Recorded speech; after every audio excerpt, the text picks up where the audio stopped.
Sir আসসালামু আলাইকুম sir. ওয়ালাইকুম আসসালাম। সবাই ভালো আছো?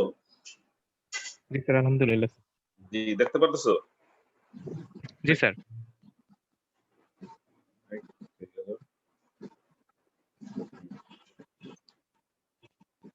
ঠিক আছে, তাহলে এখন আছো তোমরা এমবিবিএস থার্ড ইয়ার আর হচ্ছে বিডিএস আছো একসাথে। আমরা এর আগে আজকে আমরা পড়বো শক। শক হচ্ছে গিয়া মেডিকেল সায়েন্সের ক্লিনিক্যাল প্র্যাকটিসে যখন তোমরা ঢোকো, ক্লিনিক্যাল প্র্যাকটিস বলতে যে থার্ড ইয়ার যখন আসতো ক্লিনিক্যাল ক্লাস, তো শুধু ক্লিনিক্যাল ক্লাস না, বলতে ক্লিনিক্যাল পেশেন্ট নিয়ে তুমি যখন ডিল করবা, তার শুরুতেই হচ্ছে গিয়ে শক সো মাচ ইম্পর্টেন্ট জিনিস। কারণ হচ্ছে গিয়ে shock is an life threatening emergency,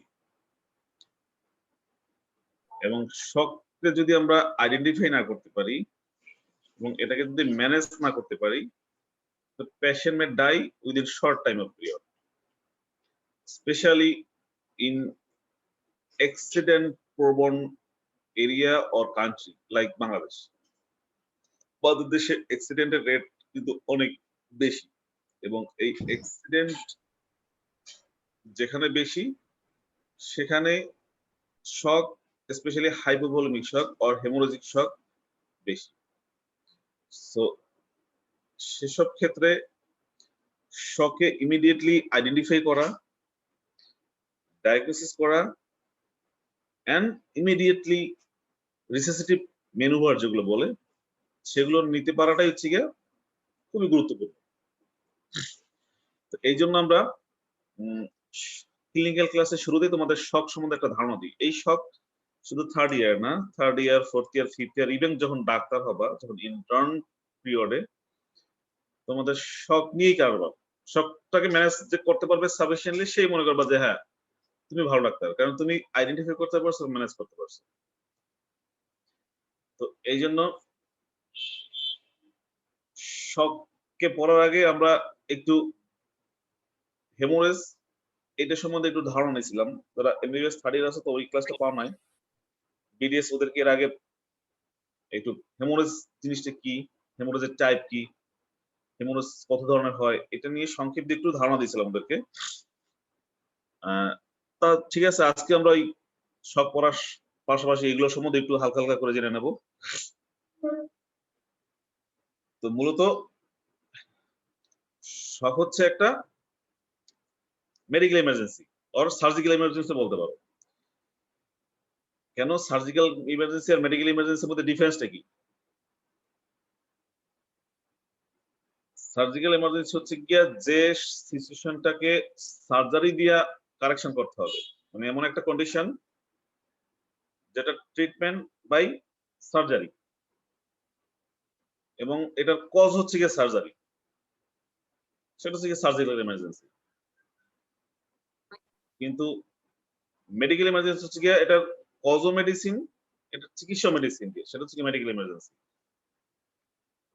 তো আমাদের শক হতে পারে বাইদার আইদার কোনো সার্জিক্যাল কজ, সেটা দিয়ে শক হতে পারে, এবং সেটা ম্যানেজমেন্টও সার্জারি দিয়ে হতে পারে। এই জন্য এটা সার্জিক্যাল ইমার্জেন্সির মধ্যেও পড়ে।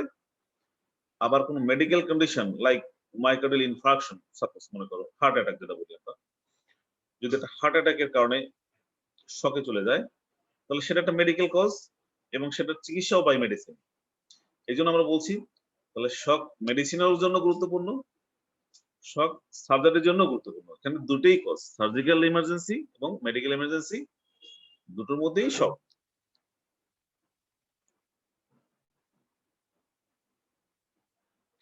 তাহলে শক কি জিনিস? প্রথমে আসো একদম সিম্পল ডেফিনেশন, বেলি লেভেলের একটা ডেফিনেশন হচ্ছে গিয়া হোয়াট ইজ শক। এবং এই স্যারদের খুবই একটা চমৎকার পেট প্রশ্ন হচ্ছে গিয়া শক জিনিসটা, মানে প্রশ্নগুলো আগে একটু বলি। মানে শক নিয়ে তোমাদেরকে কি কি জানতে হবে, মানে স্যাররা কোন কোন প্রশ্নগুলো শুনতে বা তোমাদের করে এবং অ্যান্সার শুনতে পছন্দ করে, সেটা হচ্ছে গিয়ে হোয়াট ইজ শক ডেফিনেশন। একদম বেলি লেভেল যেভাবে বলা আছে সেভাবে করে শকের ডেফিনেশন বলবো, হোয়াট ইজ শক। নেক্সট হচ্ছে গিয়া what are the symptoms and shock, shock হলে কি কি সিমটম তৈরি হয়। নেক্সট হচ্ছে শকে কি কি সাইন আছে, একটা শকের পেশেন্ট আসছে তার কি কি সাইন হবে। তাহলে ডেফিনেশন অফ দ্য শক, তারপরে শকের সাইন, সিমটমস এন্ড সাইন্স। এরপরে তোমরা জানবা প্যাথোফিজিওলজি অফ দ্য শক, এই যে শকটা হচ্ছে, শকটা কেন হচ্ছে, প্যাথোফিজিওলজি কি। এরপর হচ্ছে গিয়ে টাইপস অফ শক, শকের কয় ধরনের টাইপ আছে। তারপর হচ্ছে গিয়ে management of the shock, type জানার পরে how can you manage a shock, একটা শকের পেশেন্ট আসলে how can you manage a patient of hypovolemic shock অথবা হেমোরোজিক শক, এরকম একটা প্রশ্ন করতে পারে। এরপরে তোমার প্রশ্ন হচ্ছে গিয়া রিসেসিটেশন, ম্যানেজমেন্টের পার্ট হচ্ছে রিসেসিটেশন।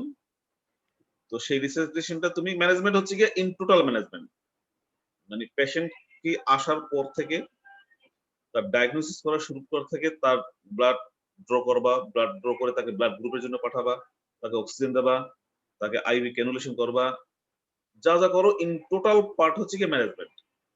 এই ম্যানেজমেন্টের একটা পার্ট হচ্ছে গিয়ে রিসেসিটেশন। তাহলে how can do resuscitate a patient, সেটা একটা প্রশ্ন হতে পারে। এরপর হচ্ছে গিয়ে কমপ্লিকেশন, যদি তুমি এই পেশেন্টের শক ম্যানেজ করতে গিয়ে কি কি কমপ্লিকেশন হতে পারে, অথবা শক ম্যানেজমেন্ট যদি আমি না করি তাহলে কি কি কমপ্লিকেশন হতে পারে। এই হচ্ছে গিয়ে আমাদের আজকে স্যাররা এগুলো জানতে চাই, আর আমরা আজকে আমাদের পড়ার বিষয় হচ্ছে এগুলো। তাহলে প্রথমে আসো ডেফিনিশন জানি। What is shock? Shock is a systemic state of low tissue perfusion which is inadequate to maintain normal cellular respiration. এটা হচ্ছে বেলি ল্যাবের definition. Shock is a systemic state of low tissue perfusion which is inadequate to maintain normal cellular respiration. এখন আসো cellular respiration বলতে কি বুঝো? তাহলে কি বোঝো শকের ডেফিনিশন যদি আমরা পার্ট পার্ট করে ভাগ করি। এটা systemic state of low tissue perfusion or hypoxia বলতে পারো, low tissue perfusion or hypoxia, মানে এর আমার ব্লাডের oxygen carrying capacity and glucose carrying capacity এটা কমে যাচ্ছে due to low tissue perfusion or hypoxia. And এটার ফলে কি হচ্ছে, এই যে কমে যাচ্ছে, যার ফলে আমার যে নরমাল সেলুলার রেসপিরেশন নরমাল যে প্যাটার্ন দ্যাটস বিকাম ইনএডুকেট। এখন নরমাল সেলুলার রেসপিরেশনে কি হয়, আমরা জানি আমাদের সমস্ত শরীরের ফাংশনিং কে একক ইউনিট কে কাজগুলো হচ্ছে গিয়ে by cell. Different type of cell আছে, বিভিন্ন টিস্যু সেল আছে।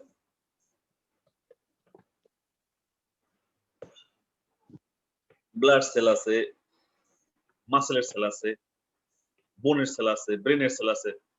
শরীর হচ্ছে গিয়ে ট্রিলিয়ন ট্রিলিয়ন সেল নিয়ে গঠিত। এই সেলগুলোর সমন্বিত ফাংশনই আমাদের শরীরের ফাংশন, তাই তো? সেলের ফাংশন, সেলের কাছে কি যায়, আমাদের ব্লাডের কাজ হচ্ছে গিয়ে অক্সিজেনকে ক্যারি করে নিয়ে যাবে,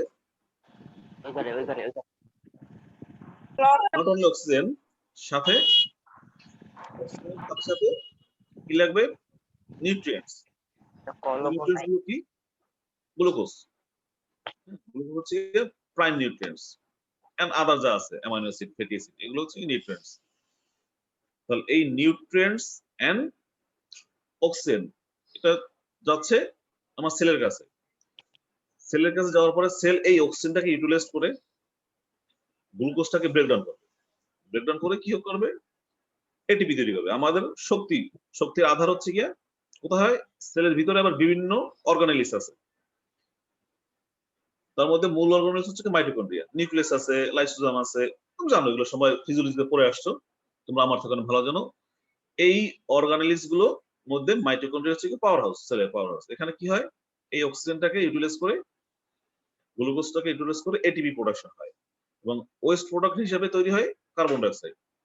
সে কার্বন ডাই অক্সাইড আবার সেল কি করে, সেল আবার সার্কুলেশনে পাঠায়, সার্কুলেশন থেকে কার্বন ডাই অক্সাইড ক্যারি করে লাংসে আসে, লাংস থেকে সে কোথায় যায়, আবার এয়ারে আমরা বের করে দিই। এটা তো নরমাল প্রসিডিউর, তাই না? This is called normal cellular respiration. তাহলে এই normal cell respiration is not maintained by in hypoxic state or shock state.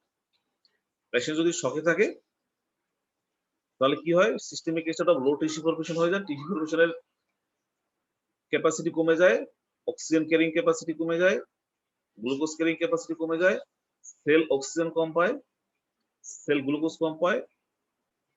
Initially কি হয়, ইনিশিয়ালি সেলের মধ্যে যে সমস্ত গ্লুকোজ থাকে এবং যে পরিমাণ অক্সিজেন থাকে সেটা সে ইউটিলাইজ করে নরমাল সেলুলার মেইনটেইন করার চেষ্টা করে, নরমাল সেলুলার মেইনটেইন করে এটিপি তৈরি করে এবং কার্বন ডাইঅক্সাইড তৈরি করে। কিন্তু গ্লুকোজ আসা যদি আরো বন্ধ হয়ে যায় বা অক্সিজেন সাপ্লাই যদি আরো কমে যায়, তখন আলটিমেটলি গ্লুকোজ যেটু ছিল সেটু ওয়েস্ট আপ, মানে ইউটিলাইজড হয়ে যায়। নতুন করে গ্লুকোজ যদি না আসে তখন নরমাল যে অ্যারোবিক রেসপিরেশন সেটা টার্ন টু অ্যানারোবিক রেসপিরেশনে টার্ন হয়। তাহলে একটু আগে যেটা বললাম, অ্যারোবিক রেসপিরেশনের এন্ড প্রোডাক্ট হচ্ছে যে কার্বন ডাই অক্সাইড। আমাদের নরমাল যে অ্যারোবিক রেসপিরেশন, অক্সিজেনকে ইউটিলাইজ করে গ্লুকোজকে ব্রেকডাউন করে এটিপি তৈরি করব, side by side carbon dioxide production করব, দিস ইজ অ্যারোবিক রেসপিরেশন। এই অ্যারোবিক রেসপিরেশনটা যদি গ্লুকোজ না থাকে, অক্সিজেন যদি ঠিকমতো না আসে, then it turn to anaerobic respiration. এবং অ্যানারোবিক রেসপিরেশনের এন্ড প্রোডাক্ট কি জানো? অ্যারোবিক রেসপিরেশন হয় carbon dioxide, ATP plus carbon dioxide. আর অ্যানারোবিক রেসপিরেশন যখন শুরু হয় তখন তার এন্ড প্রোডাক্ট কি, ওয়েস্ট প্রোডাক্ট কি বলতে পারবা? Lactic acid. Lactic acid. Good. তখন আর কার্বন ডাই অক্সাইড প্রোডাকশন হয় না, তখন প্রোডাকশন হয় ল্যাকটিক অ্যাসিড। তার মানে সেলের এনভায়রনমেন্ট তখন কি হলো, ল্যাকটিক অ্যাসিড প্রোডাকশন হয়ে সেলের এনভায়রনমেন্টকে অ্যাসিডিক তৈরি করে ফেললো, তাই না? আলটিমেটলি এই ল্যাকটিক অ্যাসিড গুলো তো আর সেলের মধ্যে থাকে না, ল্যাকটিক অ্যাসিড গুলো তখন চলে আসে কোথায়, সার্কুলেশনে চলে আসে, সিস্টেমে চলে আসে। তখন কি হয়, পরিমাণে শরীরে অ্যাসিডের পরিমাণ বেড়ে যায়, তখন সেটাকে কি বলে, metabolic acidosis. This is called metabolic acidosis, তাই না? তো এই হচ্ছে গিয়া আমাদের শকে সেলের যে চেঞ্জ গুলো সেটা চলে আসলো। আচ্ছা, এই কন্ডিশন যদি কন্টিনিউ করতেই থাকে, আরো করতে থাকে,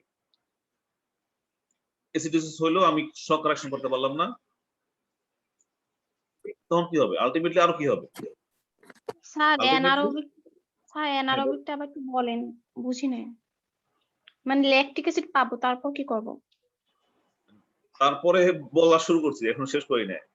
ল্যাকটিক অ্যাসিড হওয়ার পরে কি হলো, আলটিমেটলি একটা দুটো সেল না তো, হাজার হাজার লক্ষ লক্ষ ট্রিলিয়ন ট্রিলিয়ন সেলগুলো থেকে যদি ল্যাকটিক অ্যাসিড প্রোডাকশন হতে থাকে, এই ল্যাকটিক অ্যাসিডটা আলটিমেটলি সেল ব্রেকডাউন হয়ে যদি সিস্টেমে মানে সার্কুলেশনে চলে আসে, তখন কি হবে, শরীরে অ্যাসিডের পরিমাণ বেড়ে যাবে না?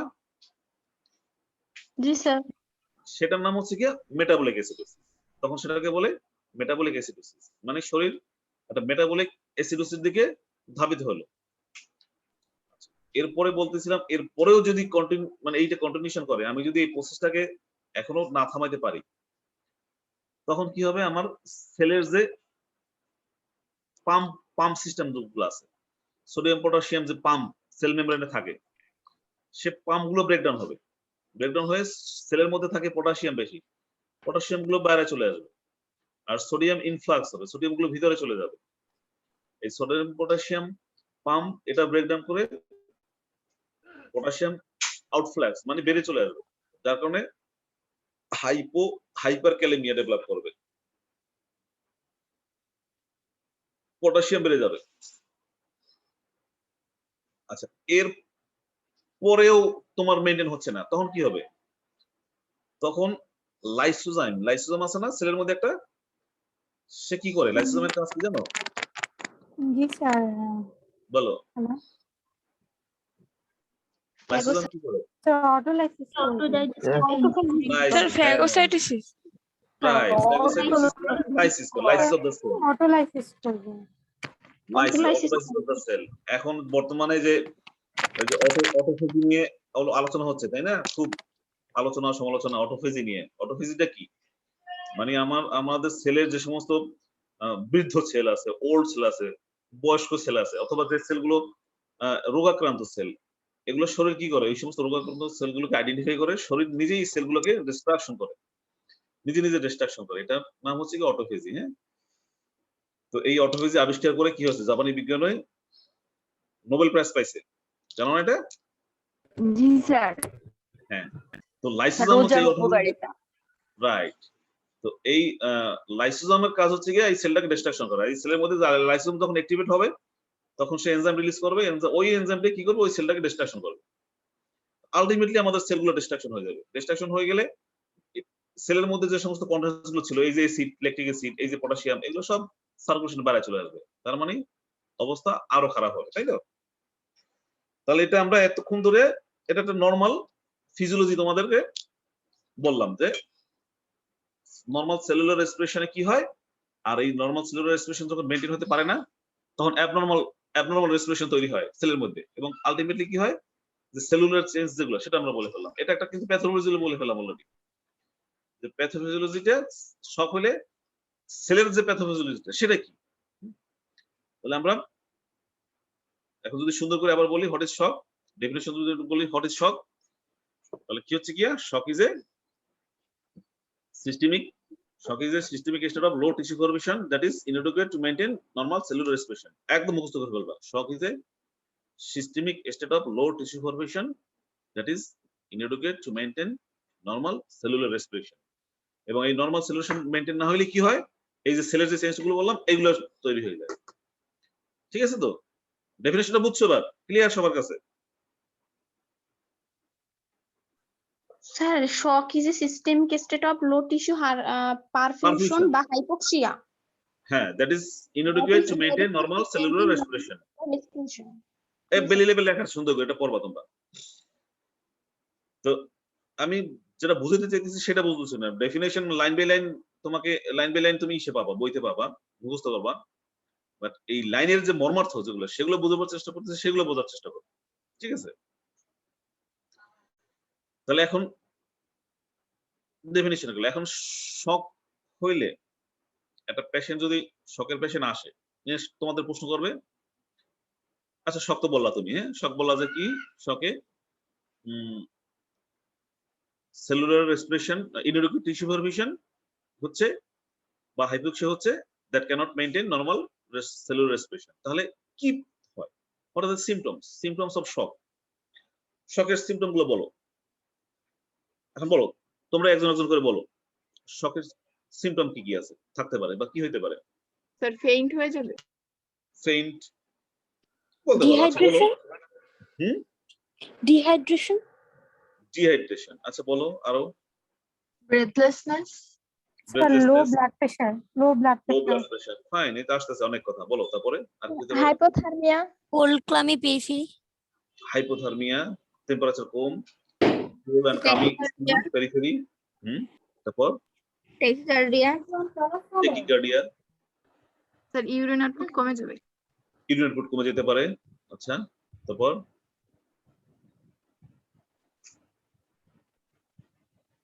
আর কিছু? অনেক কথা বলে ফেলছো তোমরা, বিভিন্ন জন বিভিন্ন কথা বলছো, এই সবগুলোই হবে। তাহলে আমরা তার আগে একটু সাইন কি এবং সিম্পটম কি এই দুটোর সম্বন্ধে একটু ধারণা নিয়ে নিই, তাই না?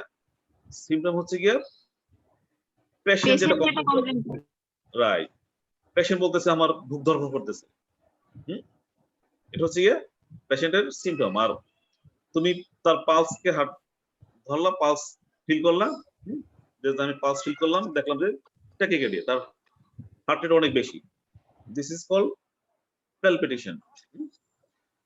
তাহলে বুক ধরফর করার ইংরেজি টার্ম হচ্ছে গিয়ে প্যালপিটেশন। রোগী এসে বললো স্যার আমার প্যালপিটেশন হচ্ছে, আর তুমি পালস এক্সামিন করে দেখলা ট্যাকিকার্ডিয়া, হার্ট রেট অনেক বেশি। তাহলে এই প্যালপিটেশন হচ্ছে গিয়া সিম্পটম, আর ট্যাকিকার্ডিয়া হচ্ছে গিয়া সাইন। তোমরা বলছো ডিহাইড্রেশন, যে ডিহাইড্রেশন হবে। ডিহাইড্রেশন হচ্ছে কি, এটা কি সিম্পটম না সাইন? Sign sign symptom. এটা সাইন। সাইন যদি হয় তাহলে সিম্পটম কি হবে? Sir loose motion. বলবে যে মুখ শুকিয়ে যাচ্ছে, সিম্পটম বলবে যে আমার মুখ ড্রাই পানি মাউথ, পিপাসা, ড্রাই মাউথ, হ্যাঁ, পানি পিপাসা পিপাসা পাচ্ছে। লাগছে, হ্যাঁ পানি পিপাসা পাচ্ছে, মুখ শুকিয়ে যাচ্ছে, অস্থির অস্থির লাগতেছে, সেগুলো হচ্ছে গিয়ে সিম্পটম। আর ডিহাইড্রেশনও সাইন না, ডিহাইড্রেশন হচ্ছে একটা টার্ম। সাইন হবে ড্রাই মাউথ, তুমি টাং দেখলে টাং একদম ড্রাই হয়ে গেছে, মানে ওয়েটনেস নাই। নরমাল টাঙে কি থাকে আমাদের? নরমাল টাং সবসময় ওয়েট থাকে, ভিজা থাকে। আর যদি ডিহাইড্রেশন হয়, ডিহাইড্রেশন একটা ডিজিজ, ডিজিজও ঠিক না, শরীরে একটা কন্ডিশন, মানে পানি শূন্যতা। এই পানি শূন্যতাতে যে সাইনগুলো তৈরি হয় সেটা হচ্ছে একটা ড্রাই মাউথ, নাম্বার 1, মানে টাং খসখস হয়ে যাবে। 2 নম্বর হচ্ছে কি তোমার আই কি হবে? শানকেন, মানে আইটা বের হয়ে যাবে, বাচ্চাদের বিশেষ করে বেশি বোঝা যায়। তারপর বাচ্চাদের আরো বোঝা যায় যে ফন্টানিলি ডিপ্রেসড হয়ে যাবে। স্কিনটা কি হবে? স্কিনটা শ্রিঙ্কেল হয়ে যাবে। স্কিন যে পিঞ্চ, সেই স্কিন পিঞ্চটা খুব স্লো হয়ে যাবে। এগুলো হচ্ছে কি সাইন। তাহলে আমরা সাইন বুঝলাম, মানে সহজভাবে বুঝলাম। সাইন হচ্ছে কি আমি এক্সামিন করে যেটা পাবো সেটা হচ্ছে গিয়ে সাইন, আর পেশেন্ট যেটা কমপ্লেইন করবে সেটা হচ্ছে গিয়ে সিম্পটম। তাহলে আসো, একটা শকের পেশেন্ট কি কি সিম্পটম বলতে পারে বর্তমানে, এখন তোমরাই এবার আলাদা আলাদা করে বলো। সাইন আমরা পরে বলবো। আমরা আসো প্রথমে শকের পেশেন্ট কি কি সিম্পটম নিয়ে আসতে পারে আমাদের কাছে, কি কি কমপ্লেইন বলতে পারে যে আমার এই সমস্যা। এবার বলো সুন্দর করে বুঝিয়ে। এর আগে র্যান্ডমলি বলছো, এখন শুধু সাইন কি কি নিয়ে আসতে, মানে সিম্পটম কি কি বলতে পারে সেগুলো বলো।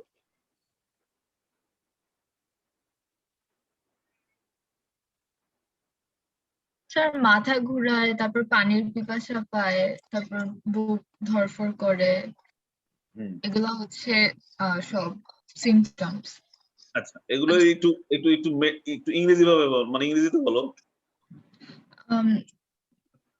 স্যার টেন্ডেন্সি অফ ফেইন্টিং, মানে তারপরে হচ্ছে প্যালপিটেশন, প্যালপিটেশন, স্যার ডিজিনেস, মাথা ড্রাই ঘোরায়, mouth, dizziness, dry mouth, increase thirst, পিপাসা বেড়ে গেছে, তারপর ফেইন্ট মানে মাথা ঘুরে পড়ে যাচ্ছে এরকম অবস্থা, ফেইন্টিং, স্যার নাউসিয়া, নৌসিয়া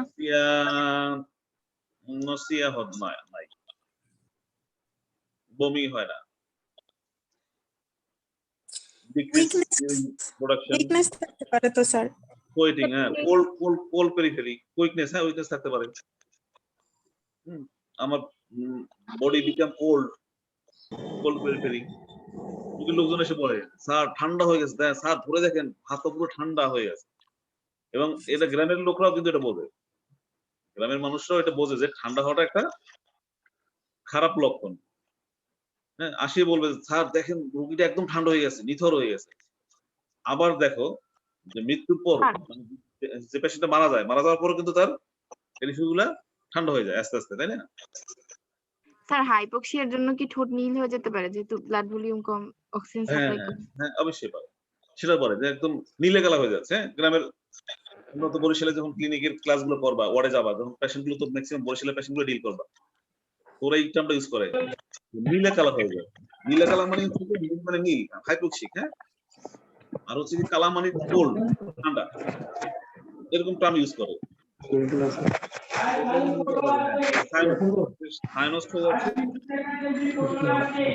সাইনাসটার কারণে নীল হয়ে যাচ্ছে, আর পেরিফেরি সার্কুলেশন কমে যাওয়ার কারণে ঠান্ডা হয়ে যাচ্ছে, কোল্ড হয়ে যাচ্ছে। গুড, যাক অনেকগুলো বললাম। এখন আসো স্পেশালি আমরা সাইন কিভাবে বলবো, তাহলে সাইন গুলো কি কি একদম স্পেসিফিক করে ট্যাকিকার্ডিয়া নাম্বার 1, ট্যাকিপনিয়া, ট্যাকিকার্ডিয়া মানে হার্ট রেট, হ্যাঁ হার্ট রেট বেশি, ট্যাকিপনিয়া মানে রেসপিরেটরি রেট বেশি, tachypnoea, tachycardia. Okay, low blood pressure, hypotension, low BP hypotension. তারপরে কোল কামি পেরিফেরি, হাত পা একদম ঠান্ডা হয়ে যাচ্ছে। তারপরে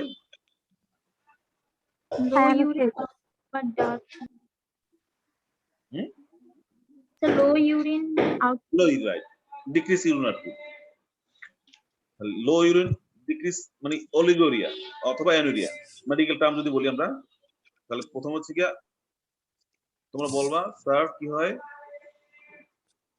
ডিক্রিজ বিপি মানে হাইপোটেনশন, অলিগুরিয়া আর অ্যানুরিয়া, ট্যাকিকার্ডিয়া, ট্যাকিপনিয়া, কোল কামি পেরিফেরি। একদম স্পেসিফিক করে এই টার্মগুলো যদি বলতে পারো তাহলে তুমি পারো। আর ওলিগিউরিয়াটা পেশেন্ট এসে কমপ্লেন করবে না যে আমি এরকম প্রস্রাব হচ্ছে না এরকম? অলিগুরিয়া তো অলিগুরিয়া তাহলে কি, অলিগুরিয়া বেশি কেন? অলিগুরিয়া তো হচ্ছে কি কম। অলিগুরিয়ার মানে হচ্ছে গিয়া ডিক্রিজ তোমার ইউরিন আউটপুট দেন এভারেজ নরমাল যেটা আছে তার থেকে। আর অ্যানুরিয়া হচ্ছে গিয়া কমপ্লিট 24 ঘন্টা 400 মিলির কম হবে আর কি।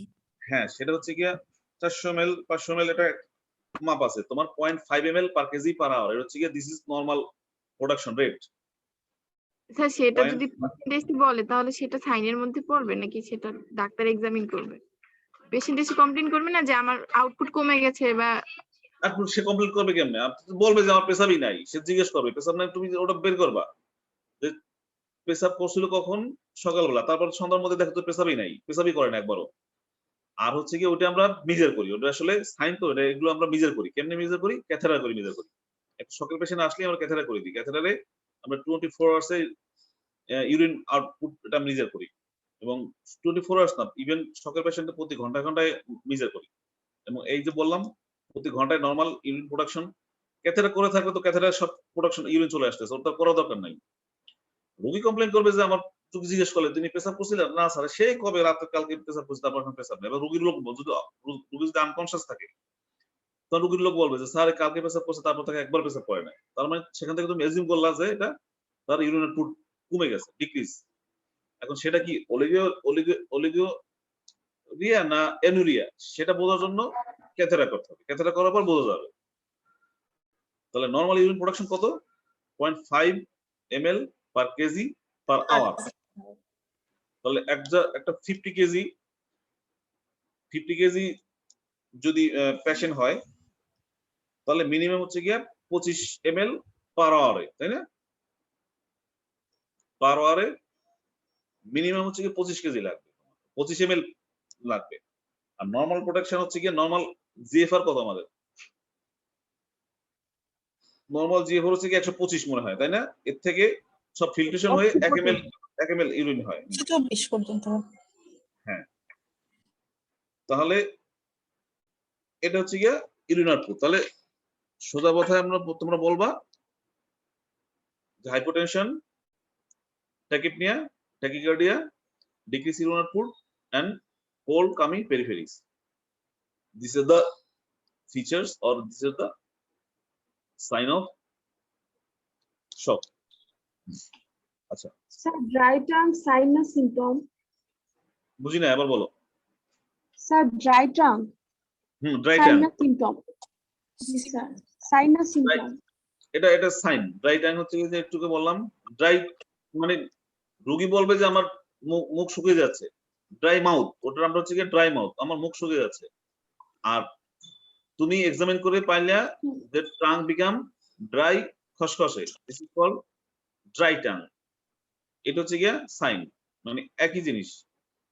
রোগী বলবে ড্রাই মাউথ মানে আমার মুখ শুকিয়ে গেছে, আর তুমি সাইন পাইলে ড্রাই টাং। জিব্বা আমরা হাত দিই, জিব্বা বের করে জিব্বার উপর হাত আঙুল দিই, আঙুল দিলে দেখা একদম খসখস, কোনো ওয়েটনেস নাই। This is called dry tongue, this is sign. আর রোগী বলতেছে আমার মুখ, বাংলা বলতেছে মুখ শুকিয়ে যাচ্ছে, আর ইংরেজিতে বলতেছে ড্রাই মাউথ মানে আমার মুখ শুকিয়ে যাচ্ছে। এটা হচ্ছে গিয়া সিম্পটম। স্যার সাইনাসিসে সাইন সিম্পটম দুইটাই হয়? সাইনাসিস, বুঝি নাই। সাইনাসিস কি সাইন সিম্পটম দুইটাই হয়? সায়ানোসিস, সাইনাসিস, জি। সায়ানোসিসটা হচ্ছে গিয়া না, তোমরা আবার গুলে ফেললা। এতক্ষণ ধরে কি বললাম যে রোগী যেটা বলবে, রোগী কি সাইনোসিস বলবে? রোগী বলবে যে আমার রোগীর বা আমার শরীর নীল হয়ে যাচ্ছে, মানে রং চেঞ্জ হয়ে যাচ্ছে, তাই না? সেটা বলবে। তার মানে ডিসকালার মানে colour change or bluish, become bluish. Tongue sir বলবে ব্লুইশ ডিসকালারেশন, এটা বলতে পারে। লিপস বা টিপ অফ নোজ এগুলো বলবে যে বিকাম ব্লু। কিন্তু তুমি যখন এক্সামিন করে দেখবা যে it is definitely its color is blue color, then you identify that this is a cyanosis, তাই না? তাহলে রোগীর একই তো জিনিস তো একই, কিন্তু টার্মটা ভিন্ন। একটা হচ্ছে মেডিকেল টার্ম, একটা হচ্ছে কি পেশেন্টস টার্ম। পেশেন্টের মতো করে বলবে, আর তুমি যখন ওই জিনিসটাকে যখন আইডেন্টিফাই করতে পারবা তখন সেটা হচ্ছে কি তোমার মেডিকেল টার্ম। আচ্ছা, এখন আমরা টাইপ জানবো। Type, what are the type of shock. শকের কি কি টাইপ আছে? শকের টাইপ জানার পরে আমরা এই জিনিসগুলো যে কেন হচ্ছে, এই যে এতক্ষণ পর্যন্ত আমরা সাইনগুলো বললাম, টাইপ জানার পরে টাইপগুলো ব্যাখ্যা করলে তোমরা বুঝতে পারবো যে এইগুলো কেন হচ্ছে। ওয়াই মানে ট্যাকেট নিয়ে কেন হচ্ছে, ট্যাকেকেটে কেন হচ্ছে, প্রেশারটা কমে যাচ্ছে কেন, এই সাইনোস্ট হয়ে যাচ্ছে কেন, ড্রাই মাউথ হয়ে যাচ্ছে কেন, ইউরিন আউটপুট কেন কমে যাচ্ছে, হ্যাঁ সেটা আমরা টাইপ নিয়ে যদি একটু ডিসকাশন করি তাহলে বুঝতে পারবো। তার মধ্যে তাহলে আমরা বেলি লেভে তোমাদের 5টা টাইপ দেওয়া আছে। হচ্ছে গিয়া নাম্বার 1 মোস্ট কমন, এইটাই ম্যাক্সিমাম প্রেজেন্টেশন, হচ্ছে গিয়া হাইপোভোলেমিক শক।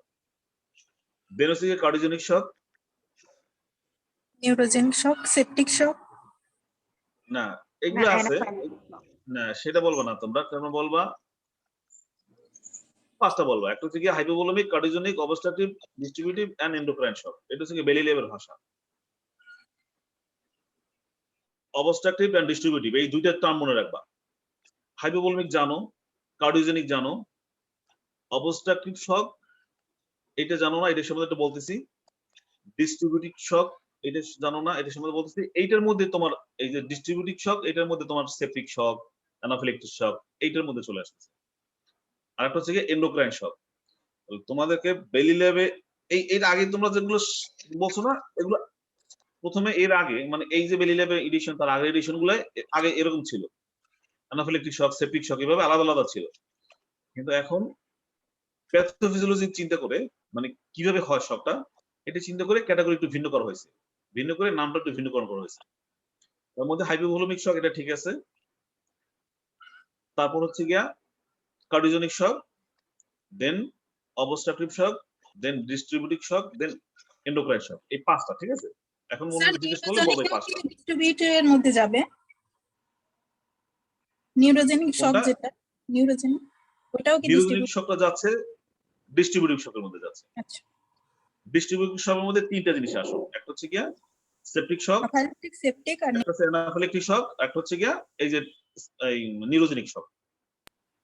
এই তিনটেই একসাথে হচ্ছে গিয়া ডিস্ট্রিবিউটিভ শক। কারণ এখানে মূল সমস্যাটা হচ্ছে গিয়া ডিস্ট্রিবিউশনের। ব্লাড সার্কুলেশন ঠিক আছে, ভলিউম ঠিক আছে, কিন্তু ডিস্ট্রিবিউশনের প্রবলেম। এই জন্য এই হেডলাইনটা নেওয়া হয়েছে এইটা ডিস্ট্রিবিউটিভ শক। কথা বুঝতে পারছো? এটা আমরা আসতেছি, এখন এই ডিসকাশন করলে তোমরা বুঝতে পারবা যে এই হেডলাইনটা চেঞ্জ করা হয়েছে কেন। এগুলো সব আলাদা আলাদা ছিল আগে, কিন্তু এটা এখন একটা ডিস্ট্রিবিউটিভ শকের হেডলাইনের মধ্যে নিয়ে আসা হয়েছে। তাহলে এবার আসো প্রথমে যেটা মোস্ট কমন, একদম আমরা সবচেয়ে যেটা বেশি ডিল করি, যেটা পাই সেটা হচ্ছে গিয়া hypovolemic shock. Hypovolemic shock, hypovolemia. এখন হাইপোভোলেমিক শকের মধ্যে আবার দুইটা আছে, একটা হচ্ছে গিয়া haemorrhagic and non haemorrhagic. Hypovolemia due to haemorrhage, আর একটা হচ্ছে hypovolemia due to non haemorrhage, other than haemorrhage. এখন তোমরা বলো আদার দ্যান হেমোরেজ কি কি কারণ হইতে পারে শক? স্যার ডায়রিয়ার কারণে হতে পারে, ভমিটিং এর হ্যাঁ। কারণে হতে পারে, এক্সেসিভ সোয়েটিং এর কারণে হতে পারে। কি সোয়েলিং? স্যার এক্সেসিভ সোয়েটিং মানে অতিরিক্ত ঘামাইলে হতে পারে। এক্সেসিভ সোয়েটিং, আচ্ছা। স্যার বার্ন হতে পারে। বার্নের কারণে হতে পারে। রাইট, বার্নের কারণে হতে পারে। কিছু ডিজিজ কন্ডিশন বলো যেগুলোর কারণে তোমার হাইপোভোলেমিয়া হতে পারে। ডায়াবেটিস, ডায়রিয়া তো বললে একটা, ডায়রিয়া। হ্যাঁ, ডায়াবেটিস ইনসিপিডাস, নরমাল ডায়াবেটিস না, ওয়ার্ম ইনফেকশন। শক করার মতো না, কারণ পেশেন্ট তো কনসাস থাকে। ডায়াবেটিস হলো এক্সেসিভ ইউরিনেশন হলো, পেশেন্ট আবার পানি খেলো, ঠিক হয়ে গেল। ডায়াবেটিসের ইনসিপিডাস একটা রোগ আছে যেখানে প্রচুর পরিমাণ মানে একদম অর্ডার চলে যায়, সেটা কারণ হতে পারে। সেগুলো আসলে শক করে না, কারণ পেশেন্ট তো কনসাস থাকে, পেশেন্ট তো পানি খেতে পারে, যদিও তার মানে ভলিউম শুরু হয়ে গেলে পেশেন্ট আবার ফ্লুইড ইনটেক করে এটা কারেকশন করে ফেলে। কিন্তু ডিজিজ কন্ডিশন যেমন acute intestinal obstruction, pancreatitis pancreatitis, হ্যাঁ প্যানক্রিয়াটাইটিসে কি হয়, তোমার ভলিউম শিফটনেস হয়, থার্ড স্পেসিং বলে, হ্যাঁ থার্ড স্পেসিং মানে ভলিউম যেখানে থাকার কথা, ভলিউম থাকার কথা কোথায়, ভলিউম থাকবে ইন্টারভাস্কুলার কম্পার্টমেন্টে, সেখান থেকে ভলিউম বের হয়ে গিয়ে এক্সট্রা সেলুলার আইসিএফ অথবা ইসিএফ এই সমস্ত জায়গায় শিফটিং হয়। ইন্টেস্টিনাল অবস্ট্রাকশন সাপোজ মনে করতেছো, তো ইন্টেস্টিনাল অবস্ট্রাকশন কি হয়, অবস্ট্রাকশনে পুরো গাটের মধ্যে হিউজ পরিমাণ ফ্লুইড অ্যাকুমুলেশন হয়, ওদিকে ইউরিন আউটপুট কমে যাচ্ছে, ভলিউম সব শিফটিং হয়ে ইন্টেস্টাইনাল কন্টেন্টের মধ্যে চলে যাচ্ছে, কারণ পেশেন্ট সঙ্গে চলে যাচ্ছে। তাহলে এর গেল আবার বার্ন, যদি বার্ন মনে করো, বার্নে কি হচ্ছে, হিউজ পরিমাণ প্লাজমা লস হচ্ছে। ডিহাইড্রেশন, একটা পেশেন্ট মরুভূমির মধ্যে আছে, পানি নাই, পানি পাচ্ছে না, ইনক্রিজ সোয়েটিং হতে হতে হতে হতে শরীর থেকে পানি চলে গিয়ে ডিহাইড্রেশনে পেশেন্ট শকে চলে যেতে পারে। তাহলে আমরা দুই ধরনের, তাহলে হাইপোভলিউমিক হইতে পারে either due to haemorrhage. Sir অ্যানিমিয়ার কারণে কি হতে পারে স্যার? অ্যানিমিয়ার কারণে হতে পারে কিনা, অ্যানিমিয়ার কারণে হতে পারে না। অ্যানিমিয়ার টার্মটা হচ্ছে গিয়ে মানে হেমোরেজের কারণে অ্যানিমিয়া হবে, অ্যানিমিয়ার কারণে শক হবে না। শকে হবে কিসের কারণে, হেমোরেজের কারণে। আর shock is an acute condition. Shock is an acute condition. Anemia is an chronic condition. Anemia মানে হচ্ছে গিয়া decreased hematocrit level. ব্লাডে তোমার হেমাটোক্রিট লেভেল যেটা, এই হেমাটোক্রিট লেভেলটা অ্যানিমিয়া কমে যাচ্ছে, এবং সেটা একটা ক্রনিক, সেটা একদিন হয় না, আস্তে আস্তে আস্তে আস্তে ডেভেলপ করে। ঠিক আছে, ইভেন তোমাকে বলি, এর আগে ক্লাসটা বলছিলাম, আমাদের টোটাল ভলিউম হচ্ছে কত, 5 লিটার ব্লাড ভলিউম, তাই না? 5 লিটার ভলিউম, 5 লিটার ভলিউম থেকে আমার হেমোরেজ হলো, এই মুহূর্তে আমি একটা অ্যাক্সিডেন্ট করলাম, অ্যাক্সিডেন্ট করে আমার প্রায় 2 লিটার ভলিউম চলে গেল।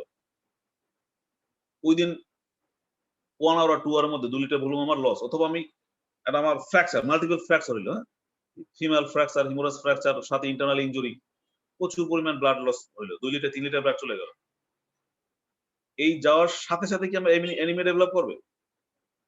না স্যার, করবে না, কারণ এর আমার ব্লাডটাই লস হয়ে গেছে, কিন্তু আমার হেমাটোক্রিট লেভেলটা কিন্তু আলটিমেটলি কমে না। আমার হেমাটোক্রিট, আমি অ্যানিমিয়া মেজার করি কি দিয়ে, হেমাটোক্রিট দিয়ে। আমার পুরো ব্লাডের মধ্যে হেমাটোক্রিটটা কত, হেমাটোক্রিট বলতে গিয়ে সেল, আরবিসি সেল, এই সেলটাকে হেমাটোক্রিট মানে ট্রান্সফিউজ করে হেমাটোক্রিট লেভেল বাড়ানো হয়, সেখান থেকে আমরা অ্যানিমিয়া নির্মাণ করি। কত পার্সেন্ট? 9%, 10%, 11%, 12%।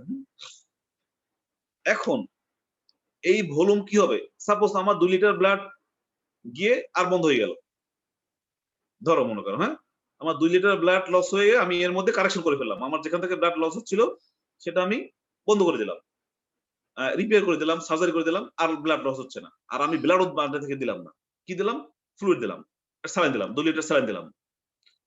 তাহলে আমার 5 লিটার ভলিউম ছিল, সেখান থেকে আমার 2 লিটার ব্লাড চলে গেছে, থাকলো 3 লিটার। ওই 3 লিটারের জায়গায় আমি 2 লিটার আরো ফ্লুইড দিলাম, ব্লাড দিলাম না, আমার ভলিউম 5 লিটার মেনটেন হয়ে গেল, তাই না? এখন আমার ভলিউম 5 লিটার আছে, কিন্তু আমার সেল ওই 2 লিটারে যে আমার যে পরিমাণ সেল চলে গেছে, আরবিসি চলে গেছে, তাতে কি হলো, আমার হেমাটোক্রিট লেভেলটা আমার কমে গেল না? জি স্যার। এই হেমাটোক্রিট থেকে অ্যানিমিয়া তৈরি হইলো। তাহলে আগে যখন যে ভলিউমটা আমার লস হইলো, সেই ভলিউমটা আইদার আমি যদি বাইরে থেকে ফ্লুইড দিই, ফ্লুইড দিয়ে ভলিউমটাকে কারেকশন করি, আর ফ্লুইড দিয়ে যদি কারেকশন নাও করি, তাহলে আমার শরীর অটোমেটিক কারেকশন করবে। কোথেকে কারেকশন করবে? আমার এক্সট্রা ভাস্কুলার ইসিএফ যে ফ্লুইড গুলো আছে সেখান থেকে শিফটিং করে, সেলের বাইরে যে ফ্লুইড গুলো আছে সেখান থেকে শিফটিং করে ইন্টারভাস্কুলার ভলিউম শরীর নিজেই অটো রেগুলেশনের মাধ্যমে ভলিউম বাড়াবে, বাড়াই আমরা ওই সে 5 লিটার ঠিকই মেনটেন হবে, কিন্তু আমার সেল তো মেনটেন হবে না, কারণ সেল প্রোডাকশন হইতে হইতে অনেক সময় লাগবে। তাহলে তখনই আমার অ্যানিমিয়া ডেভেলপ করবে, তখনই আমার হেমাটোক্রিট লেভেল কমে যাবে। তাহলে এটা ইট উইল টেক টাইম। কতদিন টাইম লাগে? মিনিমাম যদি তুমি কারেকশন করে ফেলো তাহলে হয়তো 2-3 দিন পরে আস্তে আস্তে তুমি দেখবা যে হেমাটোক্রিট লেভেলটা তোমার কমে এনিমিয়া ডেভেলপ করছে। কিন্তু একুইট ব্লাড লসে কখনোই এনিমিয়া ডেভেলপ করে না। কেন করে না? কারণ হচ্ছে কি আমার এখানে তো পুরো ভলিউমই চলে যাচ্ছে, এখানে আমার তো হেমাটোক্রিট লেভেল কমতেছে না। আচ্ছা, এখন তুমি এই ফ্লুইড না দিয়ে তুমি যদি ওই 2 লিটার ব্লাড দিয়ে তুমি কারেকশন করো, এই যে 2 লিটার লস হয়েছে সেই 2 লিটার তুমি ব্লাড দিলা, তাহলে তোমার এনিমিয়াই হবে না। কারণ তুমি যেটার কারণে এনিমিয়া হচ্ছে আমার ডাইলুশনাল হেমাটোক্রিট লেভেলটা কমে যাচ্ছে ডিউ টু ডাইলেশনাল কারণে। তো সেটা যদি আমি ব্লাড দিয়ে পূরণ করি তাহলে আমার ডাইলুশন হচ্ছে না, আমার হেমাটোক্রিট ভলিউম আবার আগের মতো নরমাল হয়ে গেল, সুতরাং সেক্ষেত্রে এনিমিয়া ডেভেলপ করবে না। তাহলে anaemia is an end result of haemorrhage. তাহলে এনিমিয়ার কারণে হেমোরেজ শক হচ্ছে না, বরং হেমোরেজের কারণে শক হচ্ছে। বুঝতে পারছো? তুমি যে জিজ্ঞেস করছো যে এনিমিয়ার কারণে শক হবে কিনা, anaemia is not an cause of shock, বরং শকের কারণ হচ্ছে কি হেমোরেজ। কিন্তু এই হেমোরেজটাই যদি আমি কারেকশন না করতে পারি তাহলে এর পরবর্তী সময় এনিমিয়া ডেভেলপ করবে। বুঝতে পারছি? জি স্যার, বুঝতে পারছি sir, thank you sir. Sir একটা কোয়েশ্চেন ছিল স্যার, আমরা যদি জানি যে হচ্ছে 2 লিটার ব্লাড না দিয়ে যদি 2 লিটার আমরা স্যালাইন দিলে হচ্ছে অ্যানিমিয়া ডেভেলপ করার চান্স থাকে, তাহলে sir at the first place আমরা দেই কেন স্যালাইন? এই সুন্দর প্রশ্ন করছো। তাহলে এখন যেটা বুঝলাম তোমাকে এতক্ষণ আমি, যে হেমোরেজের তোমার মানে হাইপোভলিমিক শকের ওয়ান অফ দ্য দুটো কজ, একটা হচ্ছে হেমোরেজিক কজ, একটা নন হেমোরেজিক কজ। এখন যেটার shock due to haemorrhage, excessive haemorrhage, RTA অথবা সার্জারি করলাম, সার্জারি করার সময় প্রচুর হেমোরেজ হলো, শকে চলে গেল, সেটার management is not definitely by fluid. যেখানে হেমোরেজ হয়েছে শক ডিউ টু হেমোরেজ, সেটার ম্যানেজমেন্ট অবশ্যই due to by giving blood. এই এতক্ষণ যে তোমার যেটা মানে বুঝলাম আমি, ব্লাড না দিয়ে যদি আমি ফ্লুইড দিই তাহলে কি হবে? আলটিমেটলি আমার হেমাটোক্রিট লেভেল কম থাকবে এবং আলটিমেটলি পেশেন্ট এনিমিয়া ডেভেলপ করবে, পরবর্তী সময় কমপ্লিকেশন ডেভেলপ করবে। তাহলে অবশ্যই তাকে আমি ফ্লুইড না দিয়ে তাকে যদি আমি ব্লাড দিই তাহলে সেটা ডেফিনেটলি সবচেয়ে ভালো, নাকি? এটা তো বুঝতেছো? এখন তোমার প্রশ্ন হচ্ছে গিয়া, স্যার আমি তাহলে ব্লাড দিচ্ছি না কেন, আমি তাহলে ফ্লুইড দেবো কেন, এইটা তোমার প্রশ্ন, তাই তো? জি স্যার। হ্যাঁ, এখন ব্লাড তো চাইলেই সাথে সাথে দেওয়া যায় না। Blood is not an available product.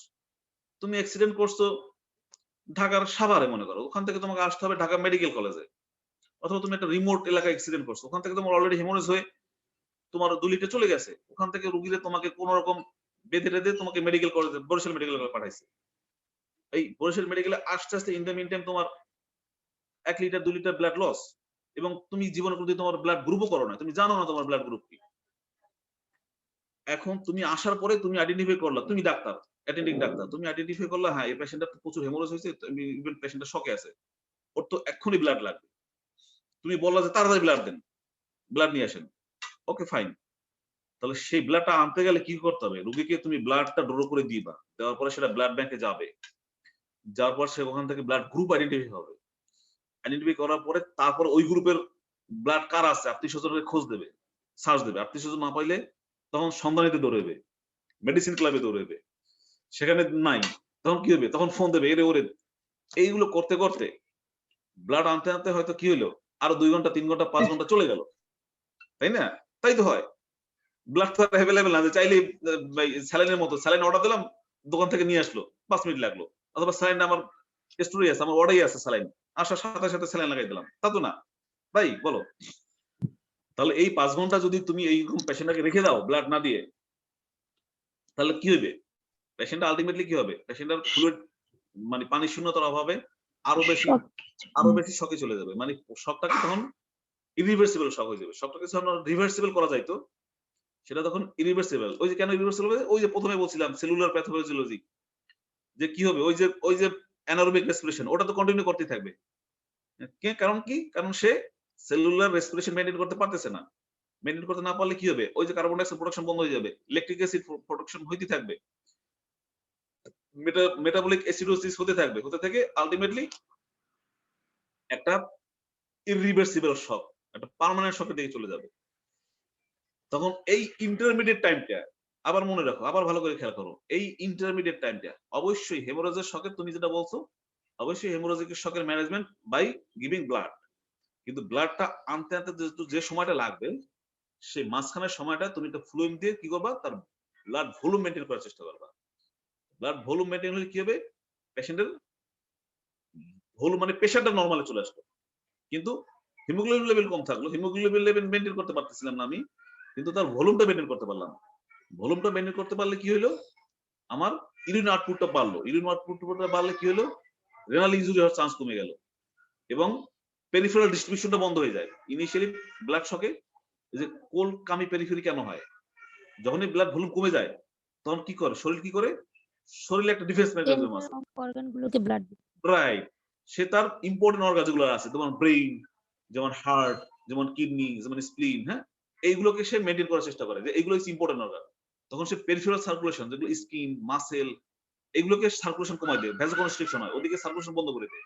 বন্ধ করে দিলে একদম কি হয়, ওদিকে সার্কুলেশন না পারলে হাত পা ঠান্ডা হয়ে যায়। এটা হচ্ছে কোল এন্ড কামিং এক্সট্রিমিটিস এর কারণ।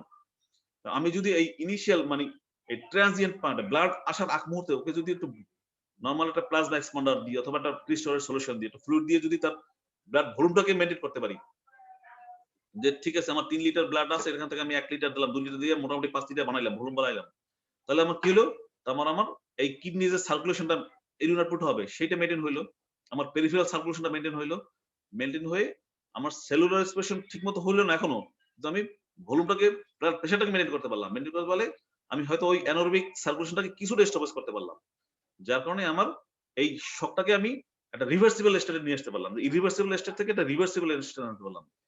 এরপরে যখন আমার ব্লাডটা হাতে চলে আসলো, আমি সাথে সাথে ফুড বন্ধ করে ব্লাডটা দিয়ে দিলাম, ব্লাডটা দিয়ে দিলে রোগী আবার আগের নরমাল স্টেটে চলে গেল, একদম নরমাল যে স্টেট ছিল সেই স্টেটে চলে গেল। তাহলে তোমার অ্যানসার তুমি পাইছো? স্যার আসসালামু আলাইকুম। জি স্যার, পেয়েছি, থ্যাংক ইউ। স্যার তাহলে আমাকে, জি বলো। স্যার ফ্লুইডটা যে দিব সেটা কি আইসোটোনিক থাকবে? হ্যাঁ হ্যাঁ, এখন তুমি প্রশ্ন করতে পারো। হ্যাঁ, নেক্সট প্রশ্ন আছে যে আমি তো তাহলে কি হলো, আমার ট্রানজিয়েন্ট পিরিয়ডটা, আমার যে ব্লাড, আমার হেমোরোজিক শক হয়েছে, তাকে আমি মেইনটেইন করবো কি দিয়ে, বাই আমার চিকিৎসা হচ্ছে অবশ্যই টার্গেট হচ্ছে কি ব্লাড দিয়ে তাকে আমি শক কারেকশন করবো। এখন এই ব্লাড পাওয়ার আগ পর্যন্ত আমি ফ্লুইড ইউজ করবো যার পেশেন্টটাকে মেইনটেইন করার জন্য। এখন নেক্সট প্রশ্ন করতেছো, তাহলে sir what type of fluid আমি ইউজ করবো, কি ধরনের ফ্লুইড ইউজ করতে পারি, তাই তো? তাহলে ফ্লুইড আসলে আমরা মেডিসিনে 2 ধরনের ফ্লুইড ইউজ করি, একটা হচ্ছে কি ক্রিস্টালাইট ফ্লুইড, একটা হচ্ছে গিয়া কলয়েড ফ্লুইড। কলয়েড ফ্লুইড হচ্ছে গিয়া কি, যেমন প্লাজমা, ভলিউম এক্সপ্যান্ডার, প্লাজমা, ডেক্সট্রান, এগুলো হচ্ছে কি কলয়েড, এগুলো একটু কস্টলি, দাম বেশি। আর ক্রিস্টালয়েড ফ্লুইড হচ্ছে কি তোমার কি, Hartmann solution, normal saline, Ringer's lactate solution. হ্যাঁ, তো গবেষণায় দেখা গেছে যে খুব একটা বেশি ডিফার করে না, তুমি ক্রিস্টালয়েড দাও আর কলয়েড দাও, কারণ এর কিন্তু অক্সিজেন ক্যারিং ক্যাপাসিটি যেটাই দাও না কেন, এই ফ্লুইডের কিন্তু অক্সিজেন ক্যারিং ক্যাপাসিটি নাই। আছে এর মধ্যে কি আরবিসি আছে, হ্যাঁ, এর মধ্যে কি গ্লুকোজ কিছুটা আছে, কিন্তু এর মধ্যে অক্সিজেন ক্যারিং ক্যাপাসিটি আরবিসি নাই। সুতরাং এ জাস্ট শুধু কি করে, ভলিউম এক্সপ্যান্ডার হিসেবে কাজ করে, ভলিউম এক্সপ্যান্ডার কাজ করে। তাহলে সেজন্য তুমি ক্রিস্টালার সলিউশনও দিতে পারো, এটাই আমরা সবচেয়ে পছন্দ করি। ক্রিস্টালার সলিউশন মধ্যে হার্টম্যান সলিউশন অথবা রিঞ্জার্স ল্যাকটেট সলিউশন, এটা হচ্ছে সবচেয়ে আমাদের ideal solution, preferable solution. Either কি জিজ্ঞেস করলে বলবা স্যার হার্টম্যান সলিউশন অথবা রিঞ্জার্স ল্যাকটেট সলিউশন।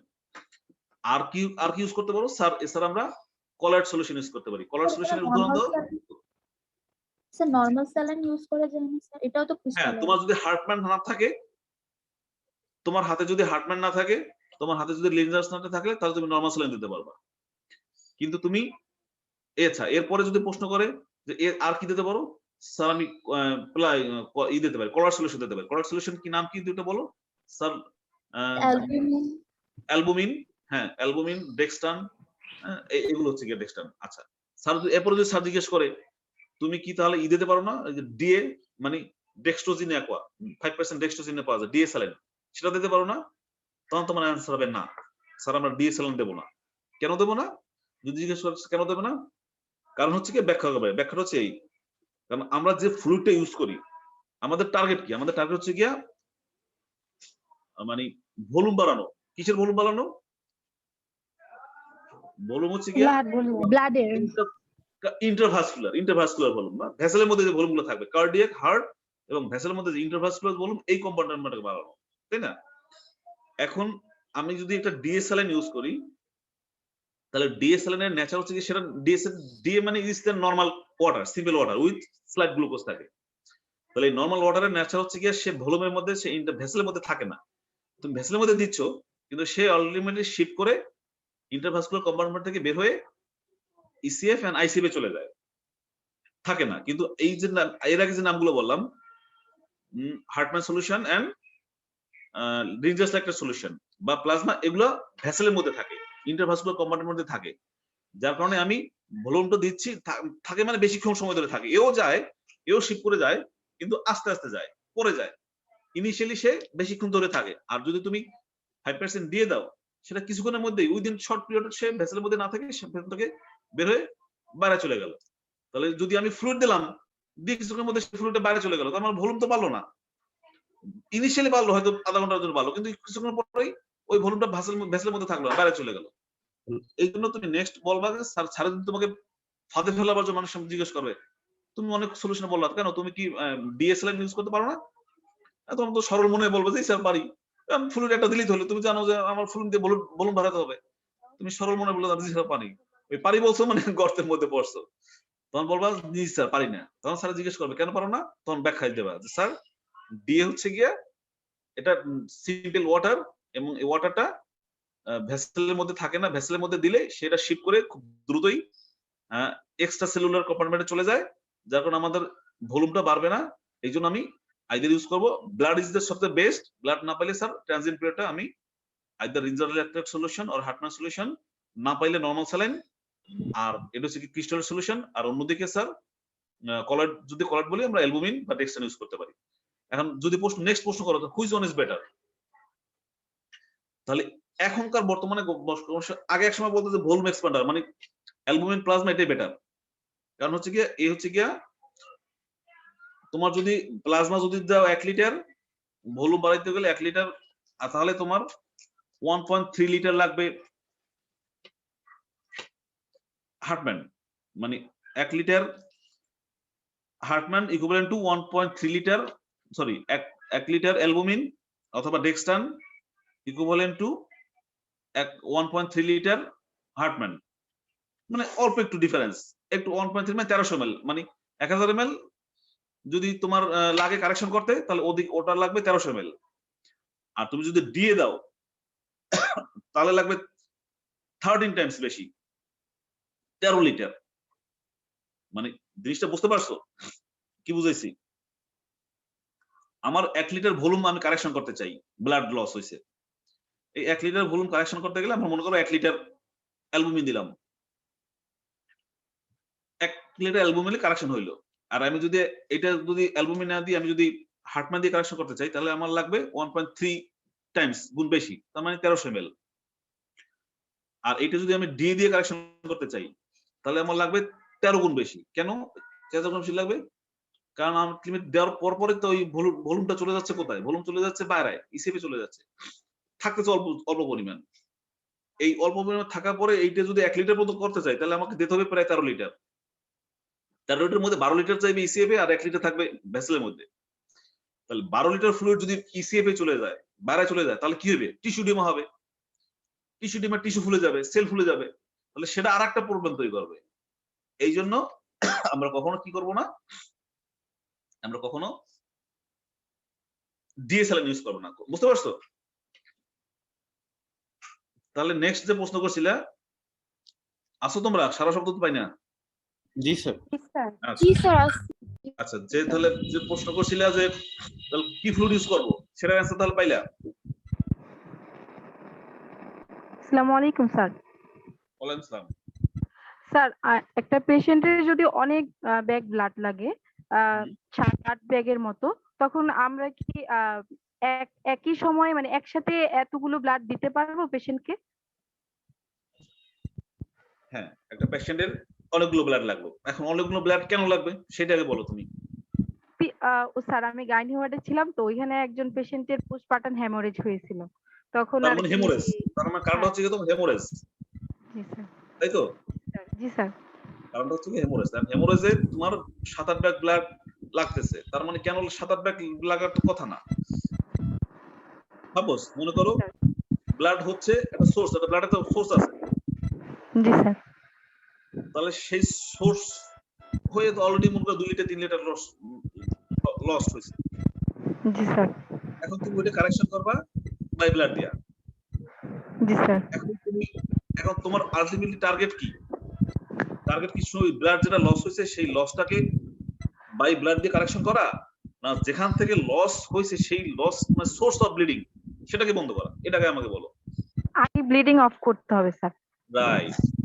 এখন তুমি যদি মনে করো আর তুমি আসলার সাথে সাথে দেখলে প্রচুর ব্লিডিং, অথবা তুমি যে কথাটা এইমাত্র উদাহরণ দিলা যে পোস্টমর্টম হেমোরেজ মানে হেমোরেজ হচ্ছেই তার, হ্যাঁ তার হেমোরেজ হচ্ছে, অথবা আমাদের কাছে অনেক সময় আসে ইন্টারনাল ব্লিডিং নিয়ে আসে, অথবা রাপচার একটু প্রেগন্যান্সি নিয়ে আসে, হ্যাঁ, অথবা হেমাটোমেসিস ম্যালেনা নিয়ে আসলো, তো ব্লিডিং হচ্ছে তুমি ডায়াগনোসিস করে দিয়েছেন হেমোরেজিক শক। তুমি তো জানো এইমাত্র আমি স্যার বলছি আমার কথায় রেফারেন্স দিলা, স্যারে তো বলছে যে ব্লাড দিতে হবে, হ্যাঁ ব্লাড দিয়ে হেমোরেজ হতে মানে ব্লাড দিতে হবে, তাড়াতাড়ি রোগীকে বলা যাও তাড়াতাড়ি রক্ত 5-6 ভাগ 7 ভাগ 10 ভাগ, তুমি এই মাত্র যখন উদাহরণ দিলা রক্ত কথা ডিমান্ড দিলা, রোগী 7-8 ভাগ রক্ত নিয়ে আসলো, তুমি একটা ভাগে লাগাচ্ছ। কিন্তু যেখান থেকে ব্লাডটা আমার যাচ্ছে আমি সেটাই যদি বন্ধ করার ব্যবস্থা না নিই তাহলে তুমি যেতেই থাকবে আর যাইতেই থাকবে 7-8 ভাগের কাজ হবে না, তখন তো 20 ভাগও লাগবে 30 ভাগও লাগবে। তুমি বন্ধ করতে পারবা? জি না স্যার, পারবে না। So my target was first কি stop the hemorrhage. এটা মনে রাখবেন, hemorrhagic shock. Okay, your first target is stop the hemorrhage. এখন এইটুকু যেটা বললাম যে ব্লাড আনতে গেলেও তো তোমার সময় লাগে, হ্যাঁ ব্লাড রেডি করতে সময় লাগে, আর স্টপ দ্য হেমোরেজ এটা করতে তো তোমার সময় লাগে, অনেক সময় লাগে। কোনো সময় লাগে না। তোমার মনে করো একটা এক্সটার্নাল ইনজুরি, হাত একটা রক কেটে গেছে, এখান থেকে কি হচ্ছে, জাস্ট কি করো, জাস্ট এইটাকে তুমি একটা টাই করে দাও, বেঁধে দাও, দিয়ে রোল ব্যান্ডেজ দিয়ে বেঁধে দাও, স্টপ দ্য হেমোরেজ হয়ে গেল। যেখানে এক্সটার্নাল হেমোরেজ আছে দেখা যাচ্ছে যে সব জায়গায় এক্সটার্নাল হেমোরেজ আছে, তুমি একটা প্রেসার ব্যান্ডেজ দিয়ে বেঁধে দাও, স্টপ হয়ে গেল। এখন তুমি যে উদাহরণটা দিছিলে একটু আগে যে পিপিএস, ওইখানে কি ব্লিডিং বন্ধ করার কোনো ওই প্যাকিং এর কোনো মানে ওই বাইরে দেওয়ার কোনো সিস্টেম আছে? ওখানে তো ব্যান্ডেজ করার সিস্টেম নয়, ওখানে তো ইন্টারনাল ব্লিডিং হচ্ছে। অথবা এছাড়া আমি যে উদাহরণগুলো দিছিলাম যেমন রাপচার টেকটোপিক প্রেগন্যান্সি, সেখানে কি বেঁধে দেওয়ার কোনো বুদ্ধি আছে? জি না স্যার। তাহলে সেক্ষেত্রে কি হতে হবে? সেক্ষেত্রে ওই যেখানে সোর্স আছে একটা অপারেটিভ প্রসিডিউর মধ্যে যেতে হবে। অপারেটিভ প্রসিডিউর মধ্যে গিয়ে তোমাকে ওই স্টপ দ্য হেমোরেজ মানে যেখান থেকে ব্লিডিং সোর্স হচ্ছে, সেটা রাপচার টেকটোপিক প্রেগন্যান্সি হলে ওই প্রেগন্যান্সি যেখানে রাপচার হয়েছিল সেখানে ইউটেরাইন আর্টারি, ওভারিয়ান আর্টারি, সেই আর্টারিটাকে লাইগেট করতে হবে, লাইগেট করলে সোর্স বন্ধ হয়ে যাবে। তাহলে আমার টার্গেট হচ্ছে কি সেক্ষেত্রে এই পেশেন্টটাকে ওটিতে নিতে হবে। ওটি অ্যারেঞ্জ করো সেটা তো সময় সাপেক্ষ ব্যাপার, তাই না? তুমি ওটি কি কল দিলা, সিস্টার ওটি রেডি করলো, তারপরে অ্যানেস্থেসিয়া ডাক্তারকে খোঁজ দিতে হবে, সে আসবে, তার মিলিয়ে তোমার আধা ঘন্টা থেকে 1 ঘন্টা সময় লাগতে পারে। যদি এটা ইমার্জেন্সি করতে হবে, ইমার্জেন্সি ওটি অ্যারেঞ্জ করতে হবে, তাহলে এই আধা ঘন্টা 1 ঘন্টাকে তোমাকে সাপোর্ট দিয়ে রাখতে হবে, নাহলে পেশেন্টটা তো অনগোয়িং ব্লাড হতে হতে প্ল্যানটা শকে চলে যাবে, মারা যাবে, তাই না? এই আধা ঘন্টা বা 1 ঘন্টা সাপোর্ট দেওয়ার জন্য তোমাকে যদি 4 ভাগ লাগে 4 ভাগ, 5 ভাগ লাগে 5 ভাগ, 10 ভাগ লাগে 10 ভাগ দেবা, নো প্রবলেম। জি স্যার। বাস বিচার নাই যে আমার 7-8 ভাগ রক্ত দেওয়া যাবে, তুমি যে প্রশ্ন করছো 7-8 ভাগ রক্ত দিতে পারবো কিনা, অবশ্যই পারবো। আমাকে ওই টাইমটা মানে আমাকে পার্মানেন্ট সলিউশনে যাওয়ার আগ পর্যন্ত, আমি সোর্স অফ ব্লিডিং যেটা সেটা বন্ধ করার আগ পর্যন্ত আমাকে পেশেন্টটাকে সার্ভাইভ করার জন্য আমাকে রক্ত তো দিয়ে রাখতে হবে, কারণ আমাকে অনগোয়িং ব্লিডিং হচ্ছে, ব্লিডিং যাচ্ছে, কারণ ওইটাকে আমি সাপোর্ট বাইরে দিয়ে রক্ত দিতে হবে, না দিলে তো পেশেন্ট সার্ভাইভ করবে না। স্যার একজন স্যার সম্ভবত তখন বলছিল যে হয়তোবা এই পেশেন্টের জন্য না, অন্য পেশেন্টের জন্য বলতেছিল যে একসাথে আমরা মানে পরপরই আমরা ব্লাড দিতে পারবো না, একসাথেই 2 ব্যাগ ব্লাড দিতে পারবো না, এমন সম্ভবত বলেছিলেন। হ্যাঁ সেটাও আসতেছি, 2 ব্যাগ না, সেটা হচ্ছে কি তোমার একটু আগে কথাটা বলছিলাম যে একটা এনিমিক পেশেন্ট, এনিমিক পেশেন্টে আমরা কিভাবে কারেকশন করি, ব্লাড দিয়ে কারেকশন করি না, anaemia due to other cause, এটা সিস্টেমিক কজ মনে করো, এনিমিয়া ডিউ টু সাপোজ মনে করো আয়রন ডেফিসিয়েন্সি এনিমিয়া, দীর্ঘদিন ধরে অপুষ্টি, না খেতে খেতে খেতে তার এনিমিয়া হয়ে গেছে, যার এনিমিয়া হয়ে গেছে তার এনিমিয়া ডিউ টু, এই যে এতক্ষণ ধরে বুঝলাম, তার কি ব্লাড ভলিউমের সমস্যা আছে? না স্যার, ভলিউমের সমস্যা কোথায়? তাহলে সমস্যা কোথায়? আরবিসির ব্লাড সেলে হেমাটোক্রিট, রাইট, হেমাটোক্রিট আরবিসি সেখানে সমস্যা, সেটা কম, তাই না? জি স্যার। তাহলে তার ভলিউম কিন্তু ঠিক আছে, 5 লিটারে আছে। জি স্যার। তাকে যদি তুমি কারেকশন করতে যাও 3 লিটার ব্লাড দিয়ে, সাপোজ এনিমিয়া আছে, যে আমার এনিমিয়া মনে করো 6, অনেক কমে গেছে, হিমোগ্লোবিন লেভেল অলমোস্ট 6, তাহলে আমি বললাম যে এই পেশেন্টটাকে 4 ব্যাগ রক্ত দাও, 4 ব্যাগ রক্ত দেওয়া লাগবে ওটাকে এনিমিয়াটা কারেকশন করার জন্য। হ্যাঁ, এখন সেই এনিমি কারেকশন করার জন্য আমি তুমি তো স্যার তো বলছে 4 ব্যাগ রক্ত দেওয়া লাগবে, দাও 4 ব্যাগ রক্ত নিয়ে আসো, রোগীর বলা যায় 4 ব্যাগ রক্ত নিয়ে আসো, এবং তুমি একের পর এক 4 ব্যাগ রক্ত দিয়ে দিলা। আইছেন ভাই কষ্ট হয়ে গেল না রবি থেকে অবস্থা মিউট করো, যার থেকে শব্দটা আসছে মিউট করো। স্যার শোনো এবার? এইগুলো আবার স্যার যদি প্র্যাকটিক্যাল দিলে তো কোথায় এগুলা আওয়াজ আসো কতজন?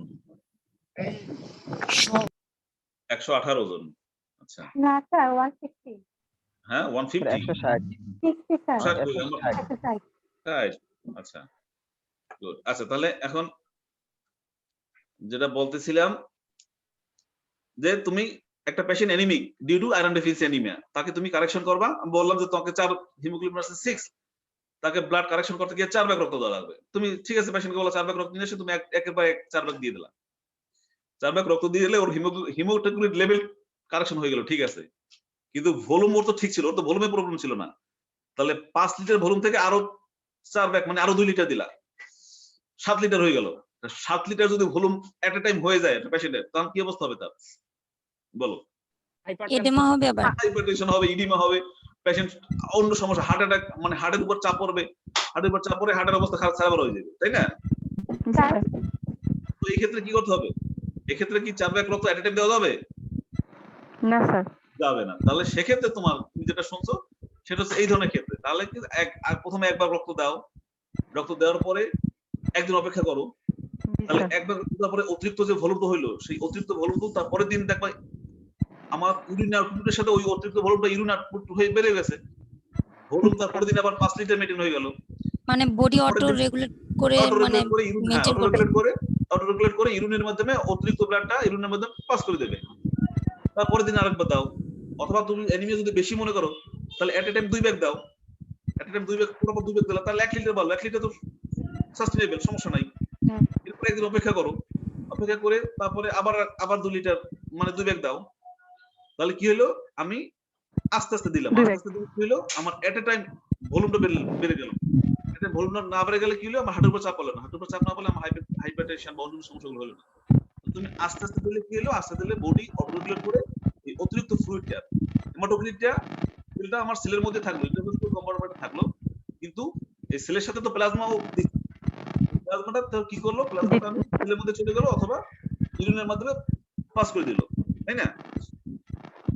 এখন এই যে সমস্যাটা, মানে আমাকে যদি বেশি রক্ত দিতে হয় কারেকশন করার জন্য, 4 বা 5 ভাগ রক্ত দিতে হয় হেমোরয়েডের কারণে, হেমোরয়েডিক শকের কারণে, অ্যানিমিয়া কারেকশন করার জন্য, আয়রন ডেফিসিয়েন্সি অ্যানিমিয়া কারেকশনের জন্য, তাহলে সেক্ষেত্রে আমি কি পছন্দ করব? আমি কোন ধরনের ব্লাড দেওয়া পছন্দ করব? আমি কি হোল ব্লাড, এই যে এক ব্যাগ মানে হোল ব্লাড তোমরা যেটা দেখো সন্ধানী যারা করো, যারা ব্লাড ডোনেট করো, সেই ধরনের ব্লাড দেওয়া পছন্দ করব না অন্য কোনো ধরনের ব্লাড দিতে পছন্দ করব, সেটা বলো।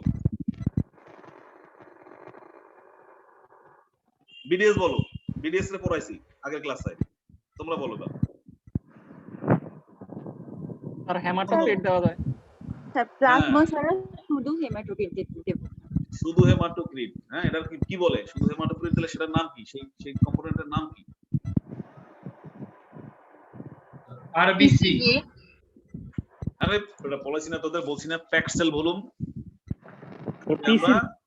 হ্যাঁ প্যাকড সেল ভলিউম বলছিলাম। যে আমরা বললাম যে এখন যদি তোমরা এমবিবিএস তোমরা ক্লাসে মিস করছো, আমরা ওদেরকে পড়াইছিলাম এদিকে ব্লাড মানে ব্লাড ট্রান্সফিউশন এগুলো নিয়ে। আমরা বলছিলাম যে এখন হোল ব্লাড ট্রান্সফিউশন মানে একটা হোল ব্লাড মানে ডোনার করলাম, এই সেম ব্লাডটা আমি আবার ট্রান্সফিউজ করলাম, এটাকে বলে হোল ব্লাড ট্রান্সফিউশন। এইটা এখন বর্তমান যুগে অনেকটা কমে গেছে। এখন আমাদের যেটা লাগবে আমরা সেটাই করতে পারি। আমরা এই ব্লাডটাকে হোল ব্লাডটাকে আলাদা আলাদা করে শুধু হেমাটোক্রিট আরবিসি গুলোকে আলাদা করতে পারি, প্লেটলেট আলাদা করতে পারি, প্লাজমা আলাদা করতে পারি, ক্রায়োপ্রিসিডেট ওই প্লাজমা থেকে আরো আলাদা করে সূক্ষ্ম করে শুধুমাত্র ফ্যাক্টর 8 ফ্যাক্টর 7 এগুলোকে আলাদা করতে পারি। এগুলো প্রত্যেকটা আলাদা আলাদা নাম আছে, যেমন প্লাজমা নাম আছে ফ্রেশ ফ্রোজেন প্লাজমা। এই প্লাজমা থেকে যদি শুধু আলাদা করে ফ্যাক্টর 8 ফ্যাক্টর 7 নিয়ে আসি তখন সেটার নাম হচ্ছে ক্রায়োপ্রিসিপিটেট। শুধু যদি আরবিসি গুলোকে দিতে চাই তখন সেটার নাম হচ্ছে প্যাক্সেল ভলিউম, শুধু যদি প্লেটেলেট দিতে চাই সেটার নাম হচ্ছে প্লেটেলেট, তাই না? তাহলে এইমাত্র তোমরা যে সমস্যার কথা এইমাত্র বললা বা এইমাত্র আমি যে সিনারিওটা তোমার বললাম, সেক্ষেত্রে যদি আমি তাকে হোল ব্লাড না দিয়ে, যেহেতু আমার সমস্যা হচ্ছে গিয়ে আয়রন ডেফিসিয়েন্সি নেই, আমাকে আয়রন কারেকশন করতে হবে, সুতরাং ওই প্লাজমা বাদ দিয়ে তাকে যদি আমি শুধু প্যাক্সেল ভলিউমটা দিই, শুধুমাত্র আরবিসি দিই, তাহলে তুমি যে প্রশ্নটা করছো সেই সমাধানটা কিন্তু হয়ে যায়। তখন তাকে কিন্তু 4 ব্যাগ রক্ত দিতে হয় না, তাকে কিন্তু 1 ব্যাগ প্যাক্সেল দিলেই তোমার ওই যে হিমোগ্লোবিন লেভেল 4 সেটা কালেকশন করতে পারি, এবং তার ভলিউম ওভারলোড হওয়ার সম্ভাবনাও থাকে না। থাকে? বুঝতে পারছো আমার কথাটা? আচ্ছা থাকে না। হ্যাঁ, কথা বুঝতে পারছো জিনিসটা? যেটা বুঝেছি সেটা বুঝছো তোমরা সবাই? জি স্যার, জি স্যার বুঝছি স্যার। জি স্যার। তাহলে এই ধরনের একটা ক্রনিক অ্যানিমিক পেশেন্টের যদি আমি ব্লাড কালেকশন করতে চাই, তাহলে আমার টার্গেট থাকবে আমি তাকে প্যাক্সেল দিয়ে কালেকশন করব। আর যদি সেই প্যাক্সেলটা আমার কাছে না থাকে, তাহলে আমি তাকে যদি হোল ব্লাডে দিতে হয়, তাহলে আমি এট এ টাইম যদি আমার 4 ব্যাগ লাগে, তাহলে আমি এট এ টাইম আমি 4 ব্যাগ দেবো না, এট এ টাইম আমি 1 ব্যাগ দেবো বা সর্বোচ্চ 2 ব্যাগ দেবো, তারপর একদিন সময় নিয়ে বা 2 দিন সময় নিয়ে তারপরে দেবো, to prevent avoid volume overload. ঠিক আছে, এগুলো এক অ্যান্সার। আর যদি আমার একুট ব্লাড লস হয় ডিউ টু হেমোরেজ, এবং সেই হেমোরেজকে কারেকশন করতে গিয়ে আমার ডেফিনিটিভ সার্জারিটা কি? ডেফিনিটিভ সার্জারি হচ্ছে গিয়ে to stop the source of bleeding. সেই stop the source of bleeding বন্ধ করতে গিয়ে যদি আমাকে একটা সার্জারিতে যেতে হয়, তাহলে তাকে একটু সময় লাগবে, আমার সার্জারি অ্যান্স করতে সময় লাগবে, আধা ঘন্টা 1 ঘন্টা 2 ঘন্টা যা লাগুক। সেই সময় পর্যন্ত পেশেন্টকে সার্ভাইভ করার জন্য আমাকে দেহের বাইরে থেকে যদি রক্ত সাপ্লাই দিতে হয়, সেই রক্ত সাপ্লাই তার কোনো সীমা নাই যে 2 ব্যাগ 3 ব্যাগের বেশি দিতে পারবো না।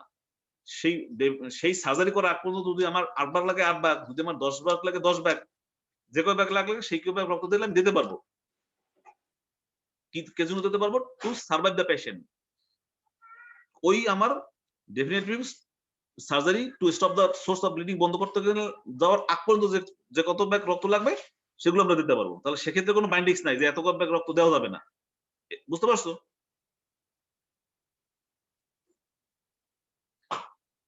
তোমাদের অ্যান্সার ক্লিয়ার? মানে যে কোয়েরিগুলো ছিল সেটা ক্লিয়ার করতে পারছি? জি স্যার। এখন আচ্ছা বলো। এই যে ক্রনিক অ্যানিমিয়া কারেকশনে মানে এট এ টাইম যে বললেন 4 ব্যাগ ব্লাড লাগলে, তাহলে আমরা 1 ব্যাগ করে মানে আমি জাস্ট পর্যবেক্ষণে রাখবো, মানে জিনিসটা এরকম না? পর্যবেক্ষণে রাখবো না, 1 ব্যাগ দিয়ে দিলা, তুমি দিয়ে দিলা, তারপরে দিন আবার দিলা 1 ব্যাগ, পর্যবেক্ষণে রাখার কিছু নাই। এটা দিলা তো ভলিউম ওভারলোড প্রিভেন্ট করার জন্য। তুমি একটা 4 ব্যাগ দিলে তো ভলিউম ওভারলোড হয়ে যাবে, তখন তো তোমার সমস্যা হবে। এটাকে প্রিভেন্ট করার জন্য তুমি 1 ব্যাগ দিলা, তারপরে দিন 1 ব্যাগ দিলা, আস্তে আস্তে দিলা, তাহলে তোমার আর পর্যবেক্ষণ রাখার কিছু দরকার নাই। সে ভলিউম ওভারলোড 1 ব্যাগের জন্য যেটা হবে সেটা তো শরীর অটো কারেকশন করে ফেলবে, তাই না? জি স্যার।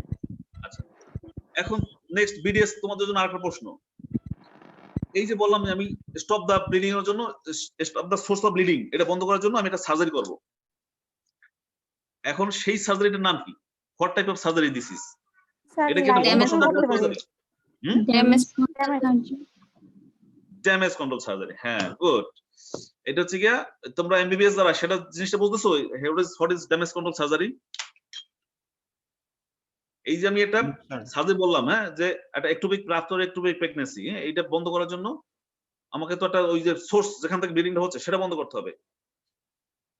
তাহলে সেটার জন্য আমাকে একটা সার্জারি করতে হবে, একটা সার্জিক্যাল প্রসিডিউর মধ্যে যেতে হবে। যদি এক্সটার্নাল ব্লিডিং না হয়, ইন্টারনাল ব্লিডিং হয়। এক্সটার্নাল ব্লিডিংও অনেক সময় মেসিভ আরটিএ ল্যাসেরেটেড হয়ে গেছে, হ্যাঁ, মাসেল, বোন, টেন্ডন, ভ্যাসেলস এগুলো সব ল্যাসেরেটেড হয়ে গেছে, এটা কিন্তু সার্জারি করতে হবে। এবং ওখান থেকে একটি ব্লিডিং হচ্ছে, ইন্টারনাল ব্লিডিং হচ্ছে, ইন্টারনাল কোনো অ্যাওর্টা রাপচার হয়েছে বা কোনো ভ্যাসেল রাপচার হয়েছে, তো সেই সোর্সটাকে বন্ধ করার জন্য তোমাকে একটা সার্জারি করতে হবে।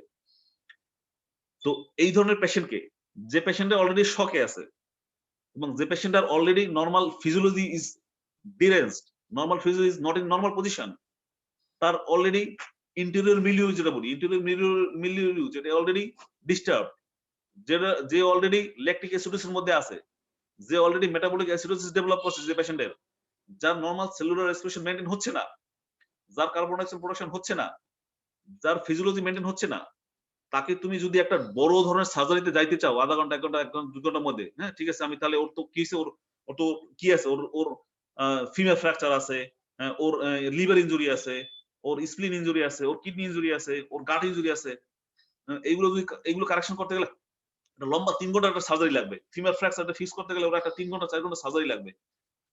তো এই সার্জারিকে তুমি যদি করতে যাও, তাহলে যার ফিজিওলজি মেনটেন নাই, তার যদি এত বড় একটা সার্জারি করতে যাও, তাহলে সে এইটা মেনটেন করতে পারবে না।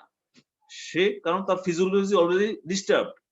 তাহলে সেক্ষেত্রে আমাদের টার্গেট হচ্ছে গিয়া নট এন্ড ডেফিনিটিভ সার্জারি, ওই লম্বা প্রসিডিউর সার্জারি আমার দরকার নাই। আমার টার্গেট হচ্ছে গিয়া আমি জাস্ট শক ঠেকাবো। শক ঠেকাবো কিভাবে? শক ঠেকাবো মানে আমার শকটাকে ইরিভার্সিবল হইতে ঠেকাবো। আমার শকটা একটা ইরিভার্সিবল শকে যাতে না যায়, এই শকটাকে আমি রিভার্সিবল কন্ডিশন নিয়ে আসবো। তার ব্লাড ভলিউম লস আছে, হেমোরেজ হচ্ছে, ওই হেমোরেজ পয়েন্টটাকে সোর্স অফ ব্লিডিং যেখানে হেমোরেজ হচ্ছে, ওই হেমোরেজটাকে বন্ধ করার জন্য মিনিমাম যে সার্জারিটুকু লাগবে আমি সেই সার্জারিটুকু করবো। শুধু আমার একটু প্রেগন্যান্সি একটা ভেসেলের সমস্যা আছে, আমি জাস্ট দ্রুত পেটটা অ্যাবডোমেনটা ওপেন করে ওই যেখান থেকে ব্লিডিং হচ্ছে ওই ব্লিডিংটাকে লাইগেট করে দিলাম, শেষ সার্জারি। এরপরে অ্যাবডোমেন ক্লোজ করে দিলাম।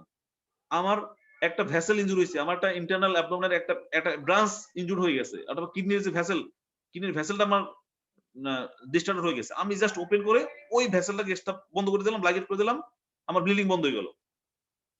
তাহলে ব্লিডিং বন্ধ হলে আমার প্রথমে একটু যে ম্যানেজমেন্ট বললাম, আমার ফার্স্ট টার্গেট হচ্ছে গিয়া two stop the haemorrhage.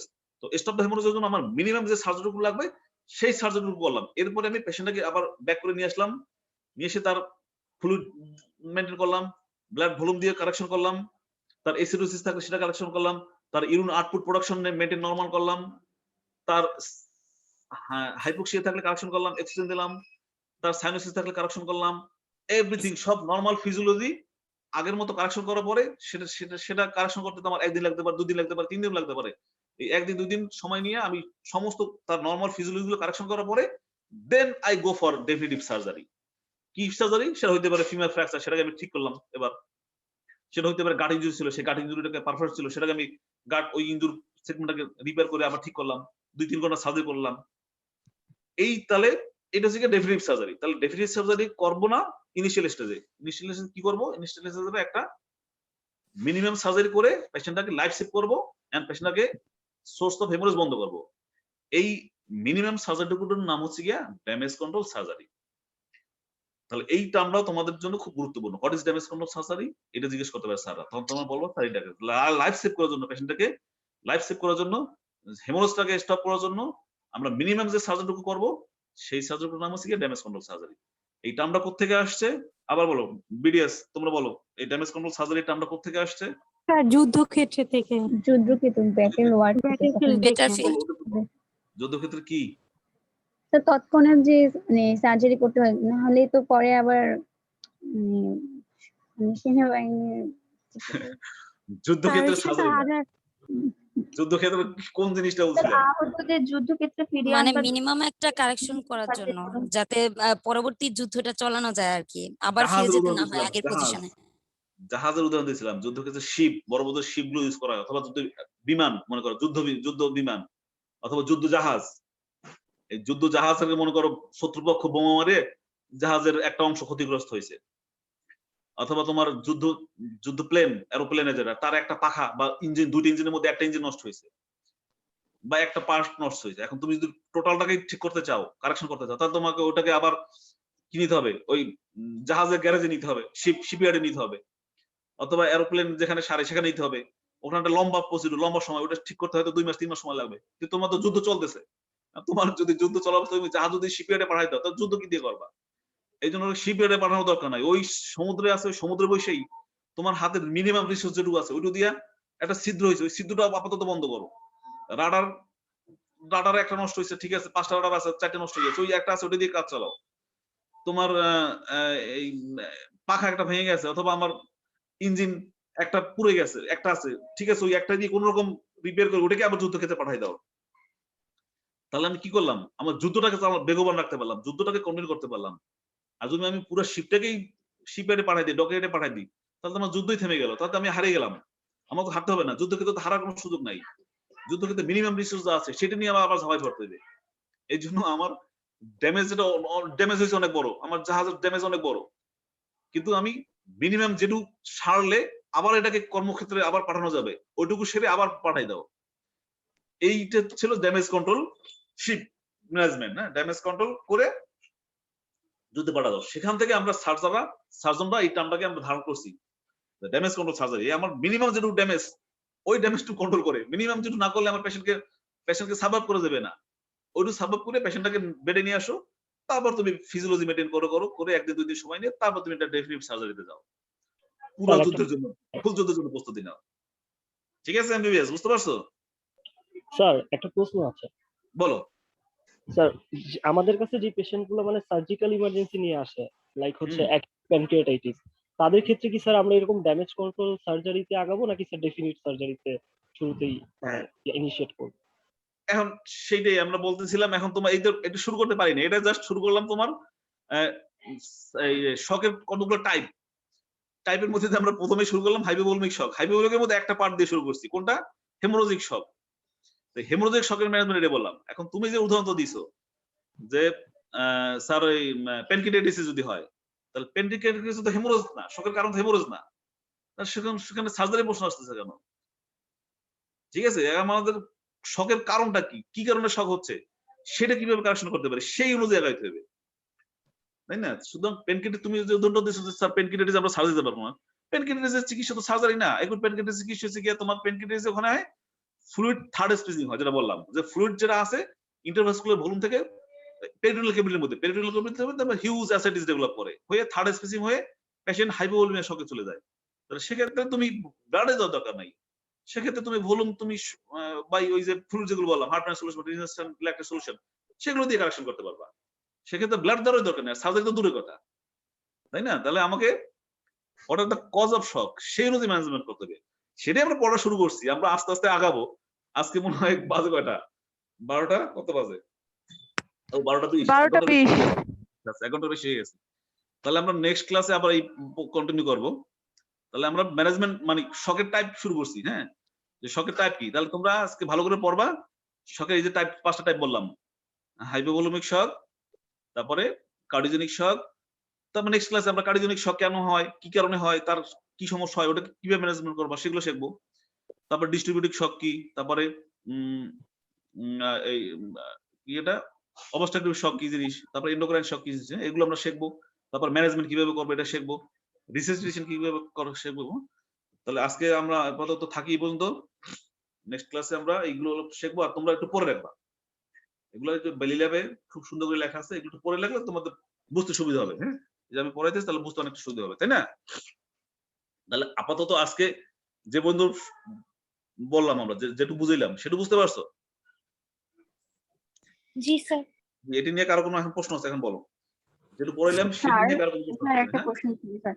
Sir একজন ডায়াবেটিক পেশেন্ট যদি হাইপার অসমোলার ফিটোটিক শক হয় তখন স্যার আমরা কিভাবে এটা ম্যানেজমেন্ট করব, আর এটা কি টাইপের শক হবে তখন? তোমার এই নামের মধ্যেই আছে ডায়াবেটিক হাইপার অসমোলার কিটোএটিক শক।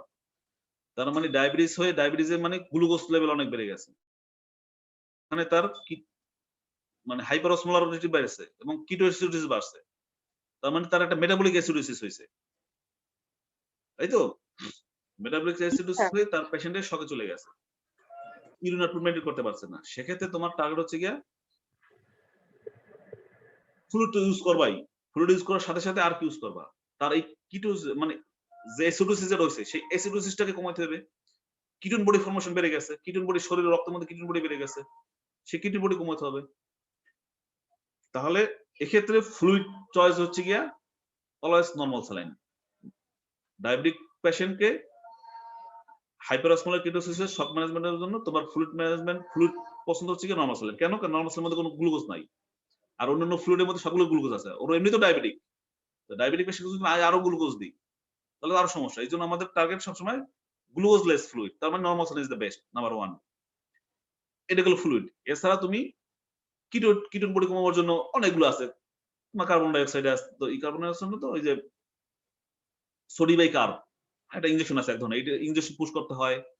তারপরে তার অক্সিজেন স্যাচুরেশন মেইনটেইন করতে হয়। সোডিবাইকার্ব দিলে তোমার এই কিটোন বডি এগুলো চলে যায়, ইউরিন আউটপুট দিয়ে চলে যায়। ইউরিন আউটপুট মেইনটেইন করতে হয়। ইউরিন আউটপুট মানে একেআই বলি, একিউট রেনাল ইনজুরি যাতে না হয়, একিউট রেনাল ইনজুরি প্রিভেন্ট করার জন্য হাইড্রেশন মেইনটেইন করতে হয়। হাইড্রেশন মেইনটেইন করার জন্যই নরমাল স্যালাইন দিতে হয়। ইউরিন ভলিউমটা একদম স্ট্রিক্ট মেইনটেইন করতে হয় যে আমার ইউরিন ভলিউম মেইনটেইন হচ্ছে কিনা। তারপর হচ্ছে গিয়ে এই কিটোন বডি কমাবার জন্য তোমাকে এই যে সোডিয়াম কার্ব এগুলো ইউজ করতে হয়। তারপর ডায়াবেটিস কমাবার জন্য ইনসুলিন দিতে হবে সাথে, এবং এই জায়গায় এই ক্ষেত্রে ইনসুলিন দিতে হয় আইভি ফর্মে। ইনসুলিন তো সবসময় তোমরা জানো বা জানবা যে ইনসুলিন আমরা আইদার কিভাবে ইউজ করি, সাবকিউটেনিয়াস ইউজ করি। কিন্তু এই ক্ষেত্রে যেহেতু গ্লুকোজের কারণে হাইপারঅসমোলার কিটোসিস হচ্ছে, সুতরাং এই ক্ষেত্রে গ্লুকোজটাকে কমাতে হবে, এবং গ্লুকোজটাকে কমাতে হলে তাকে সেক্ষেত্রে আমি আইভি স্যার ফর্মে এখানে আমরা আইভি দিচ্ছি কি র্যাপিড রিঅ্যাবজর্পশন করার জন্য? র্যাপিড, হ্যাঁ আইভি ফর্মে দিচ্ছি, তার কারণ অনেক বেশি গেছে। এই আইভি ফর্মে গিয়ে বোলাস ডোজ না, এটাকে বলে আইভি। আমি যে স্যালাইনটা দিচ্ছি ওই স্যালাইনের মধ্যেই ইনসুলিন দিয়ে একটা পাম্প আছে, পাম্পের মাধ্যমে একটা নির্ধারণ ডোজ। এখানে অনেক, এটা তোমাদের এইটা ম্যানেজমেন্ট থার্ড ইয়ারে you are not eligible to know this management, এটা তোমরা ফিফথ ইয়ারে জানবা। এখন তোমার গ্রোথ যেটা জানতে হবে, এখানে আরো অনেক তোমাকে এটা পড়াইতে হলে তোমাকে আরো অনেক জিনিস পড়াইতে হবে। ডায়াবেটিস জিনিসটা পড়তে হবে, ডায়াবেটিসে কি হয়, হাইপারঅসমোলারিস কিভাবে হয়, কিটোসিস কিভাবে হয়, এটা কারেকশনের জন্য কিডনির উপর কি এফেক্ট করে, লাংসের উপর কি এফেক্ট করে, এবং এই এফেক্টটাকে কমাবার জন্য গ্লুকোজের কি হয়, গ্লুকোজ গুলা ইনসুলিন রেজিস্ট্যান্স হলে গ্লুকোজ সেলের মধ্যে থাকে না থাকে না, বা গ্লুকোজ যদি সেলের মধ্যে ঢুকইতই তাহলে আমার ইনসুলিন লাগে, ইনসুলিনের সাথে সাথে পটাশিয়ামের যে সম্পর্ক আছে, এইগুলো অনেকগুলো জিনিস জানতে হবে। এই জিনিসগুলো তোমার থার্ড ইয়ারে তুমি বুঝবা না, পড়লে বুঝবা না, জানবা না, এবং এটা তোমার পড়াও না। তুমি বেসিক যে জানতে চাচ্ছ যে স্যার এই ধরনের যদি হাইপার ডায়াবেটিক হয়ে হাইপারঅসমোটিক কিটোসিস হয়, সেক্ষেত্রে আমি কিভাবে ম্যানেজমেন্ট করবো, এটা যদি প্রশ্নটা করছো এটা ঠিক আছে। সেক্ষেত্রে আমার অ্যান্সার তোমার আপাতত একটু জানবো, সেক্ষেত্রে আমরা স্যার অলওয়েজ ইউজ করবো নর্মাল স্যালাইন, ফ্লুইড ইউজ করবো, এটা জানলা। কারণ কি স্যার এটা হচ্ছে গিয়া গ্লুকোজলেস স্যালাইন, এই জন্য আমরা নর্মাল স্যালাইন ইউজ করবো। এর সাথে অন্যান্য মনিটরিং প্যারামিটার যেগুলো আছে সেগুলো তো আছেই, সেদিন ম্যানেজমেন্ট তো করতেই হবে। আর একটা করবো কি স্যার, এই ক্ষেত্রে আমরা আইভি ফর্মে ইনসুলিন ইউজ করি to reduce the glucose load সেলের মধ্যে। এই দুটো জানলেই তোমার হবে যে আমরা এই ক্ষেত্রে নর্মাল স্যালাইন ইউজ করি আর আইভি ফর্মে ইনসুলিন ইউজ করি। এরপরে আরো অনেক কিছু আছে যেগুলো তোমার জানতে হলে প্যাথোলজি জানতে হবে, প্যাথোলজি জানতে হবে, ডিজিজ সম্বন্ধে জানতে হবে। থার্ড ইয়ারে তো তোমাদের সেগুলো জানার দরকার নেই। আচ্ছা, থার্ড ইয়ারে তোমার কি পড়তে হবে, এই তাহলে পড়াশোনার সম্বন্ধে বলে দিই। ক্লিনিক্যাল ক্লাস থার্ড ইয়ারে তোমাদের জানতে হবে মূলত হিস্ট্রি এন্ড এক্সামিনেশন। বারবার বলতেছি, তোমরা সবসময় ক্লিনিক্যালি মেডিসিনে যাও, সার্জারিতে যাও, যেখানে যাও, একটা পেশেন্টের হিস্ট্রি কিভাবে নিতে হয় এটার উপর গুরুত্ব তোমাদের অসীম গুরুত্ব, এবং ওই পেশেন্টটাকে এক্সামিন করে, মানে সঠিক এক্সামিন বলতে কি একটা জেনারেল এক্সামিনেশন, একটা সিস্টেমিক এক্সামিনেশন, এগুলো বইতে তোমার লেখা আছে। এইগুলো একদম অ্যাপ্রোপ্রিয়েট ভাবে তুমি শিখতে পারলে এই যে শক ম্যানেজমেন্ট তুমি ডায়াগনোসিস করতে পারবা। এই যে শক পড়াইতেছি, এতক্ষণ ধরে যে শক পড়াইলাম, এটা থিওরিক্যাল পড়াশোনা। একটা পেশেন্ট শকে আছে কিনা এটা বুঝবে কেমনে তুমি? এটা কি তুমি পেশেন্ট আসলেই তুমি বুঝতে পারবা শকে আছে? তাহলে ওটা বুঝতে হলে তোমাকে হিস্ট্রি নিতে হবে। হিস্ট্রি নেওয়ার পর সাথে সাথে তোমাকে এক্সামিন করতে হবে। এক্সাম করবে পেশেন্ট ওই যে প্রেশার কম আছে কিনা সেটা আইডেন্টিফাই করতে হবে, পেশেন্ট সাইনাস আছে কিনা সেটা তোমাকে আইডেন্টিফাই করতে হবে, তার হার্ট রেট বেশি কিনা, তার কার্ডিয়াক লাংস রেট বেশি, মানে রেসপিরেটরি রেট বেশি কিনা, সাইনোসিস কিনা, তার ডিহাইড্রেটেড কিনা, এগুলো কি তুমি এমনি দেখে দেখে বুঝতে পারবা? এগুলো বুঝতে হলে তোমাকে এক্সামিন করতে হবে, তাই না? This are the part. এই এক্সামিনটাই তোমাকে শিখতে হবে থার্ড ইয়ারে। আমাকে ডিহাইড্রেশন আইডেন্টিফাই করতে হবে, আমাকে সাইনোসিস কিনা আইডেন্টিফাই করতে হবে, আমার তার পেশেন্টের ট্যাকিপনি আছে কিনা, তার প্রেশার কত। এই ইন গ্রোস তুমি যখন একটা হিস্ট্রি নিতে পারবা, কমপ্লিট হিস্ট্রি নিতে পারবা, এবং তুমি যখন একটা কমপ্লিট এক্সামিন করতে পারবা, then you can properly identify and immediately identify then patient is in shock. যখন তুমি আইডেন্টিফাই করতে পারবা যে পেশেন্ট শকে আছে, তখন তোমার ম্যানেজমেন্ট সোজা। ম্যানেজমেন্ট তো প্রোটোকল অনুযায়ী তুমি ম্যানেজমেন্ট দিয়ে দিলা। এটা গেল তোমার শকের বেলায়। এরকম যে কোনো ডিজিজের বেলায় একটা পেশেন্ট আসছে একুট অ্যাবডোমেন মনে করো, ঠিক আছে, ইন্টেস্টাইনাল অবস্ট্রাকশন, পেশেন্টের যে অবস্ট্রাকশন আছে এটাকে তোমাকে আগে তো ডায়াগনোসিস করতে হবে। ডায়াগনোসিসের জন্য তোমাকে কি নিতে হবে? ডায়াগনোসিস কিভাবে করবা? ডায়াগনোসিস টু টুলস না থ্রি টুলস।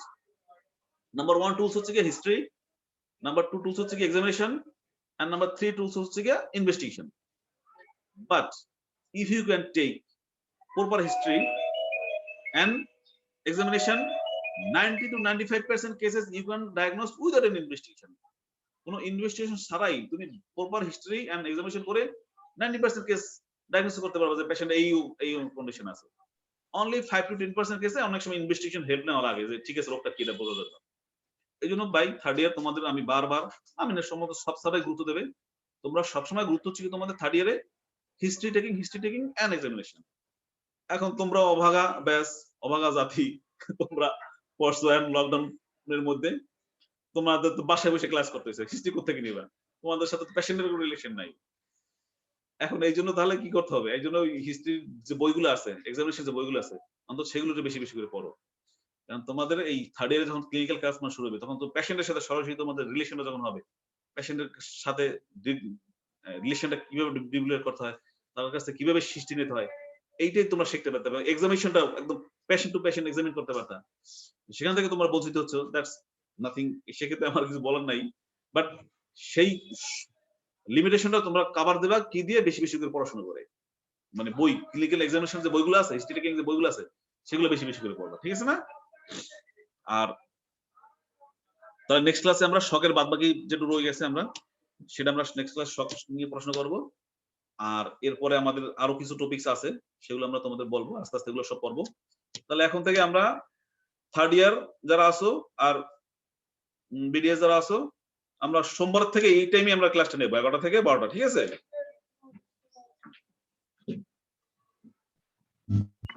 Okay sir. ঠিক আছে, তাহলে আজকে আর কোনো প্রশ্ন আছে কিনা বলো?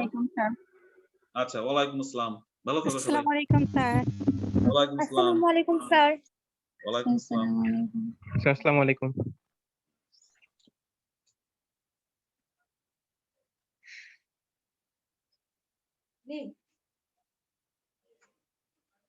কই লিভ অপশন কই? এই